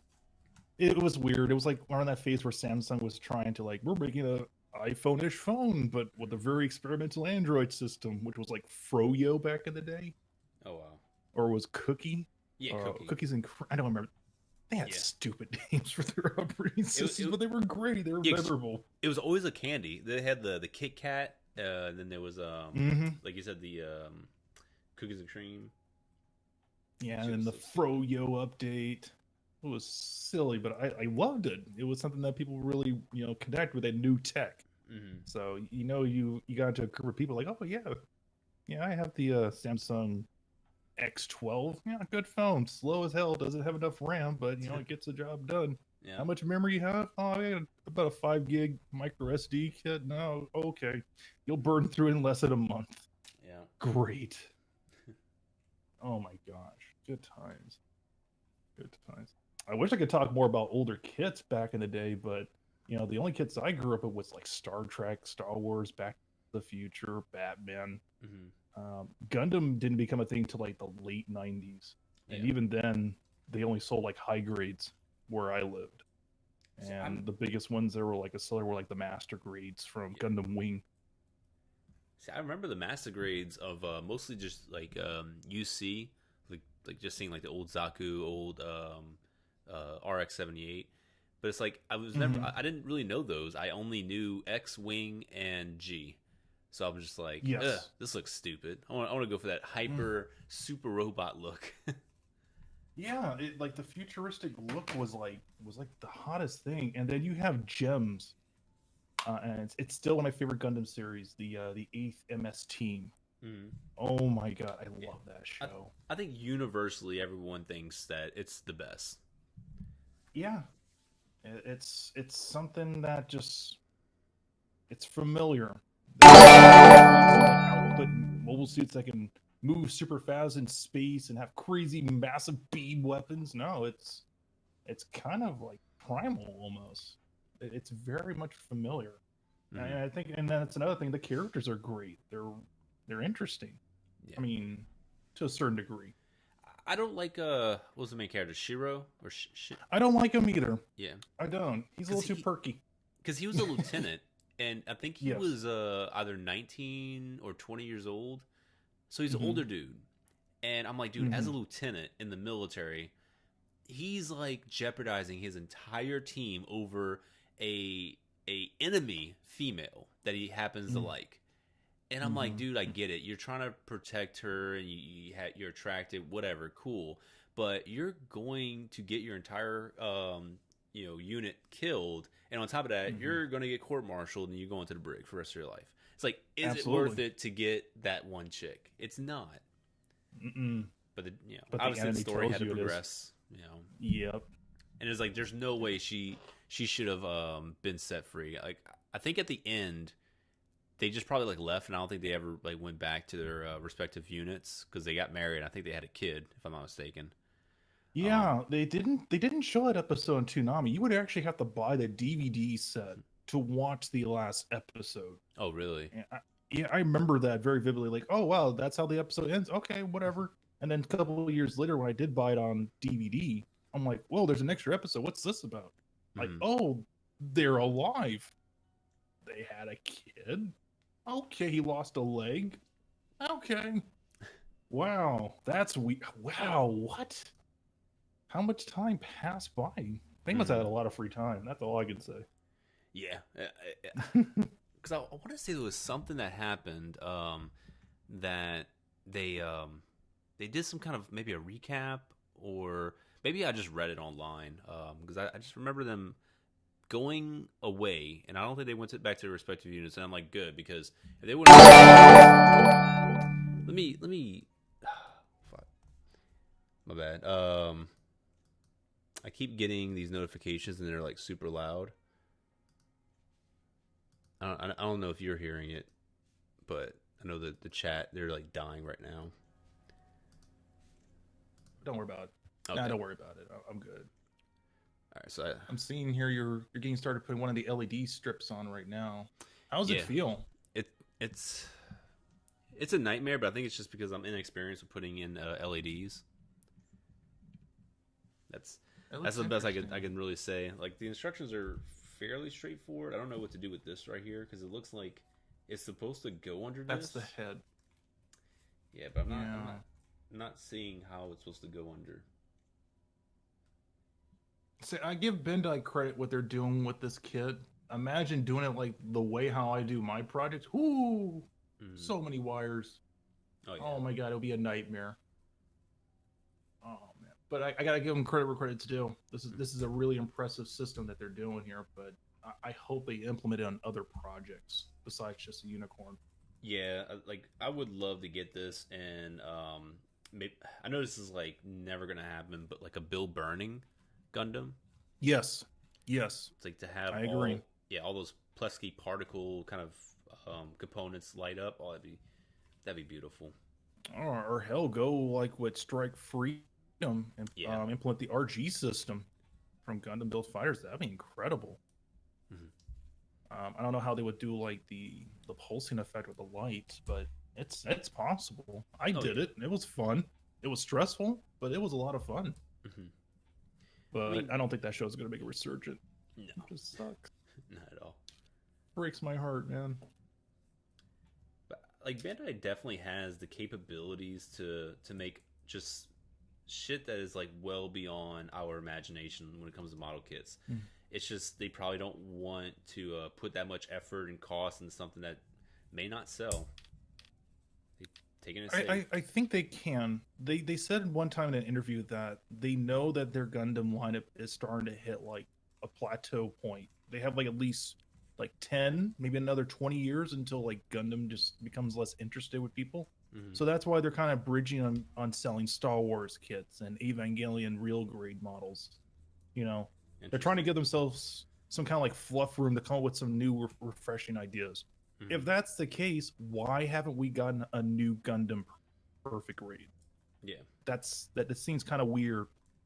You know, that's something that a lot of people have been wanting for years. Me personally, I wasn't a fan of the new Gundam, but when a buddy of mine showed me the real grade version of it, I'm like, this is some remarkable engineering. I didn't expect you can pull off this much articulation with something this small. This is great. And then when I built the Verka, I'm like, this thing's freaking amazing. Why isn't there a perfect grade? I'm so confused. And plus, I'm not the only one. Fans love that mobile suit. And all I can imagine is if they ever did a perfect grade Sazabi. Oh, God. That'd be huge. It would be. But it would be beautiful. It would be glorious. Yeah. Oh, my goodness. All that sick red. But it's not. It'll probably happen in the next, like, 10, maybe 8 years, tops. Unless they do a reboot of the Char's counterattack. Yeah. That would be interesting. They've already talked plans of doing a complete reboot of the original on TV series of Gundam. That would be good. But it's still in the planning phase. You know, I tried watching the old original Gundam series and I fell asleep. Oh no. I'm like, I'm gonna go back to watching Macross. At least that grabs my attention a little bit more. I'm gonna go back to watching that. And Macross that's a fun show. I dig it. I can see why people find it so charming and appealing. I haven't rewatched Macross in like a long time. So it's in my my queue list. I think on Hulu. So eventually I'm gonna get around to watching it. Mm-hmm. Yeah, that's kind of one of those shows where you need a lot of free time to watch. Mm-hmm. I say it's worth it. You just kind of have to have an open mind to it, you know, amongst like a lot of animes that came out back in the time. Mm-hmm. You know, dude, I can go through a whole list of shows I thought that were like garbage, and I still love watching today. Yeah. Haji no Ippo. Oh, I love Hajime no Ippo. I haven't gone past New Challenger, but Ippo is one of my favorites from the old days. Or, same here, man. Or the original Such a good show. Baki. And I think it's the same. You know what's funny? The voice actor does Ippo. It's the same guy who does the voice for the commander for the Gundam 18. Same voice actor. Really? And I'm like, I recognize your voice from somewhere. Where is it? Your voice sounds very perky and full of life and experience. Like, oh, yep, it's him. I love it. I love how like these old school voice actors can still pull off gigs like those with characters that are like so young and youthful when they're like in their early 50s and late 40s. It's great. Well, especially in like One Piece, like a lot of the voice actors in there, like there were some old dudes and ladies. Mm-hmm. Yeah, that was like the same thing with Dragon Ball, right? With, the voice actress as Goku. She retired, right? I don't know if she retired. I mean, probably. I mean, voicing a character for that damn long. Oh god, yeah. Oh, don't even get me started on Dragon Ball. That's a whole different conversation. Yeah. But I know the granny who voices Luffy. She's been doing it since 1999. It's like Get Out. Yeah. Wow. It's like a 20-year just same character. And I think she does Krillin as well. At least the newer Krillin and the newer Really? movie. Yeah. I didn't know that. That's great. I got to Google it. Like That's pretty crazy. sure. I forgot her damn name. I'll just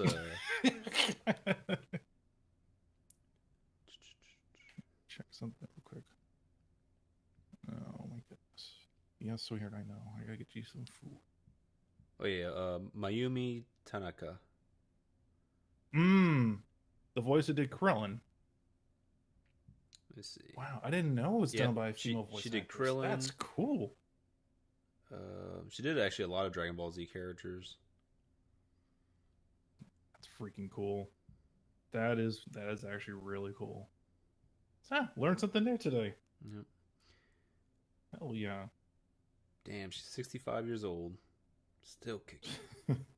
Keep those checks coming in the mail, kids. I mean, when you're voicing the lead character of like Japan's probably like at least top 5 most popular animes, I mean, you're set for life. You don't need to do anything else. Absolutely. Yeah, I agree. I would wish that I could say so much like that here in the West, where you got The Simpsons, that show's beaten to death. Oh god, I don't think I've watched a Simpsons episode since 1998. Damn. Yeah, I think that was like around the time I just stopped watching TV altogether. Yeah, just random stuff. Yeah, definitely. When YouTube got popularized, that's when it's just like who needs TV at this point? Yeah. I think that was like the magical thing about YouTube. You are the form of entertainment, you know, that people need, you know, and that's what made it special. Now YouTube's more like, I want to be the next Logan Paul and and Jake Paul and Jeffree Stars. Like, you guys are looking at the dollar signs. You should be looking about what you're trying to create for your community and your friends. Like, that should be the more important part. Nope. I want to make that YouTube money. Okay. You're going to understand how hard it is. It's going to hit you really hard. Okay. I got to do one more test on this LED. I think I'll be good for I got a lot of work to do tomorrow. Oh, on your kit?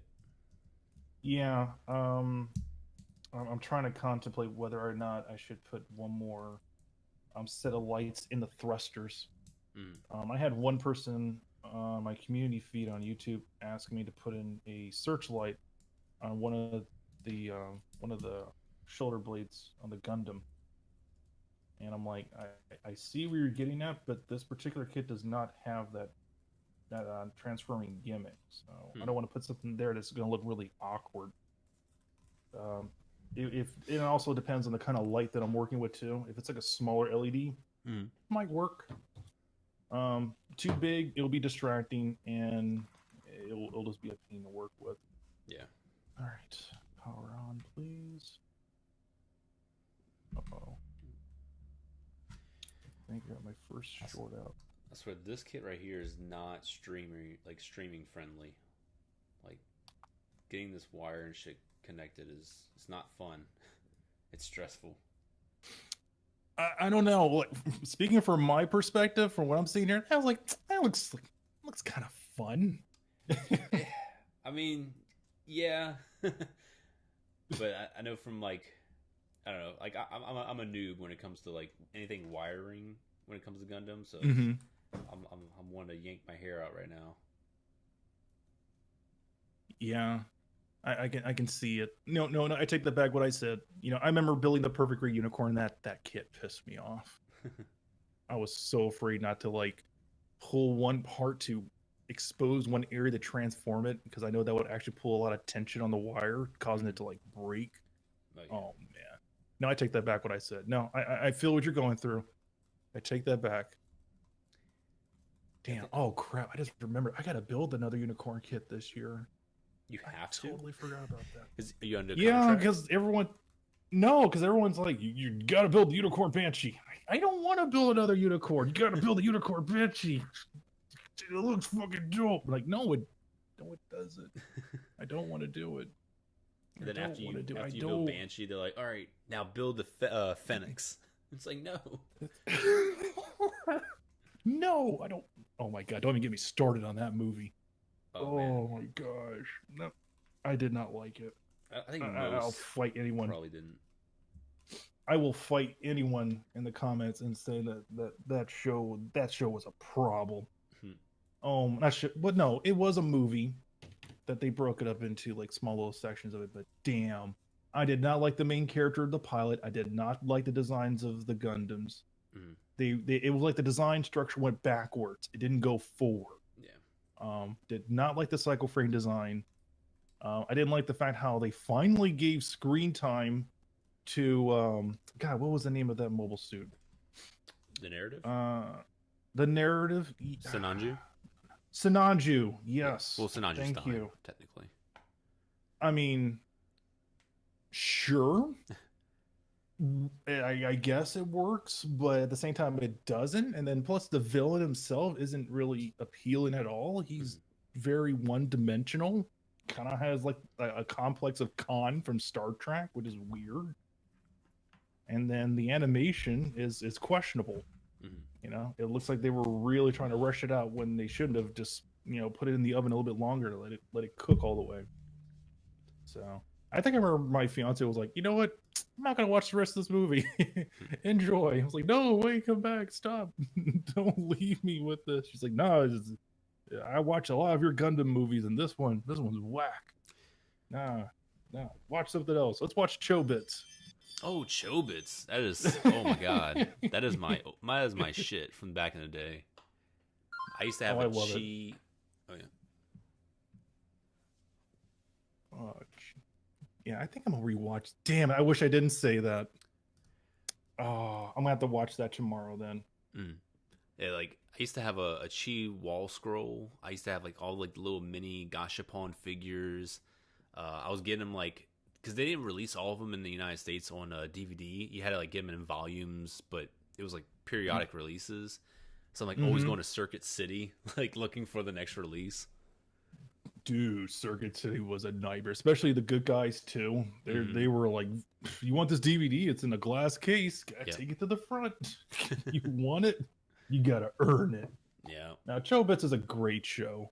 I really enjoyed it. I think that was like around the time in my youth where I'm like, you know what? I think I should really watch some romantic comedies with a little bit more drama to them. Mm-hmm. You know, broaden out my palette. And then I watched Oh My Goddess. That was great. And then Angelic Layers. That was freaking great too. It consists upon the same art style of Cardcaptor Sakura. It's literally by the same artist. But you could say it was kind of like I guess you could say it was like the concept of Gundam Build Fighters, where young girls and boys have like these dolls that are put in a special grid, and in that grid they can fight each other. And it was pretty good. I think it was only like 26, 24 episodes. Kind of like Zouch didn't make a sequel. Yeah, it was a good show back in the day. Okay, I gotta bounce. All right, man. Because I can hear the missus calling right now. I don't know what I'm gonna get her, but I'm pretty sure it will be something that is edible. My man, it has been a pleasure chatting with you. We should do this again. Absolutely, man. It's been a completely awesome time vibing with you and just getting to know you further. And I'm pretty sure the chat all greatly enjoyed it as well. Oh, I hope so. I'm old. We're old. Join us. The nostalgia of the 80s and 90s. It was wonderful. Luckily, I think most of the hopefully chat is hopefully next time old. we do this. Well, I mean, you know, we came at a time where we didn't have a lot.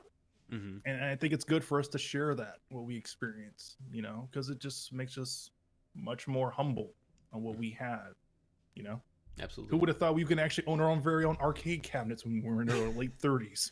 Who would have thought that building model kits is exceptional and highly praised with everyone in all ages? We live in a really good time, and I love it. Or it could be your job to build models. That's true. Or it could be a financial burden. That too. All right, my man, I got to bounce, but please take care. I wish you nothing but, you know, happy, good vibes and good wishes with you and your family. And I would thank the chat for hearing me ramble about the good old days and whatnot. And I would love to do this again with you, please. Absolutely. All right, man. Y'all stay safe. Take care, my dude. All right, you too, brother. Bye.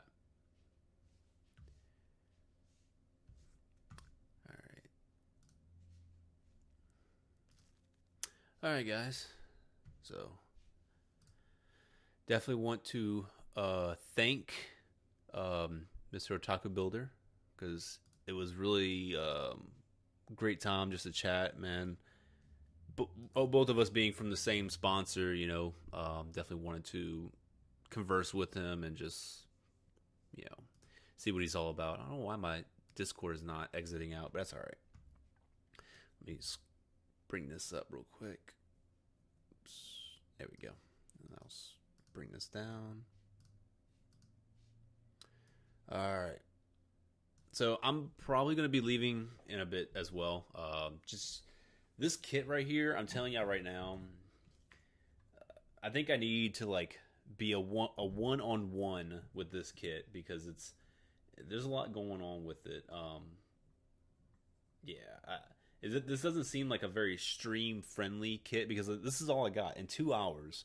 This is what I've gotten. So I think if I just do it offline, I can accelerate the build process. Yeah, I know. So I think he's working on getting his camera set up all nice. But currently he only had like a webcam.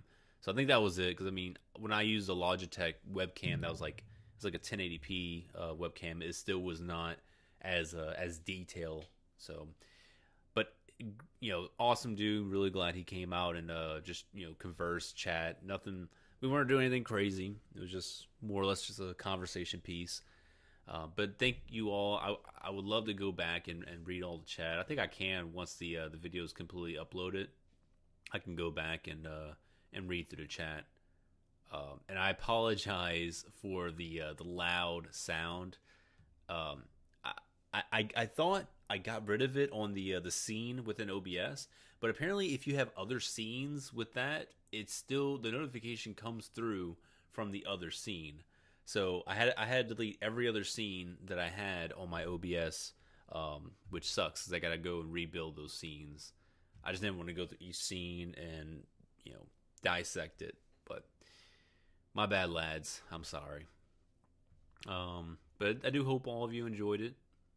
I'm just kind of like going back and reading through the convo. I know y'all was talking about real grade Zeta for a second. I'm gonna take these headphones off. I don't need them anymore. But yeah, real grade Zeta is amazing. I don't know why people are talking against it. Please don't read the chat. I'm gonna have to, man. And thank you to let me scroll back up. I didn't get to read it. To Mr. Noah with the $2 super chat with the help of Kyoji. I'm trying to think, who was Kyoji? Sounds familiar. But all right, Soundwave. Can I mute Soundwave? Wait, there's a three bar setting.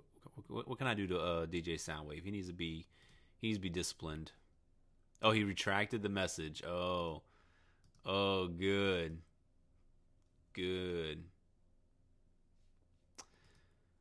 All right, but yeah, I'm gonna work on this all day. I'm like super hungry though.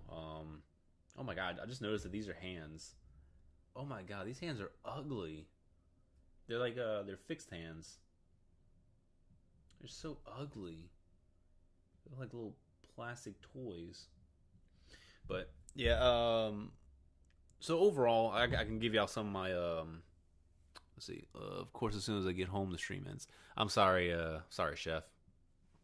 But so my thoughts on this kit, man. The gray is fine. It's kind of like normal gray, but you notice how like this is like the one runner that came in like that, all warped. I have no idea why.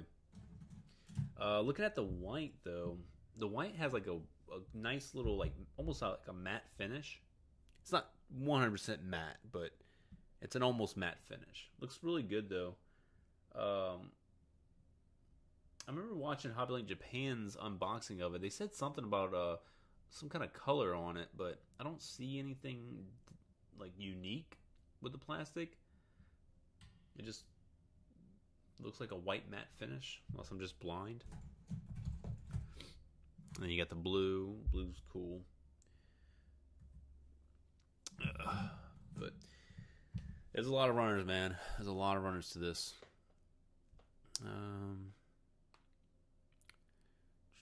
Orb talking shit. Nah, it's not as much Orb as it is DJ. DJ's talking shit. Alright, but I think everyone's probably going. It's 2 hours later. And now it's about 8 p.m. right now, so probably people got other things to do tonight. That's fine. But thanks everyone for coming out and relaxing with us and just chilling, vibing. I probably won't be streaming tonight, so I think the next time I'll stream might be next week sometime. I don't even know what I'm building after this, to be honest. It probably would be the real grade Ava 02. So with that, I'll probably go ahead and I'll probably stream the Ava 02. But for the time being, let me go ahead. I want to accelerate the building time for this, and I'm starting to notice that. So I want to paint this kit. Disassembling this is going to be a complete nightmare, but I'm gonna have to do my best because I want to review it as a straight build and then paint it and then review it again. So this is gonna be nightmare fuel to disassemble, but I'll do it. I'll do it for you guys.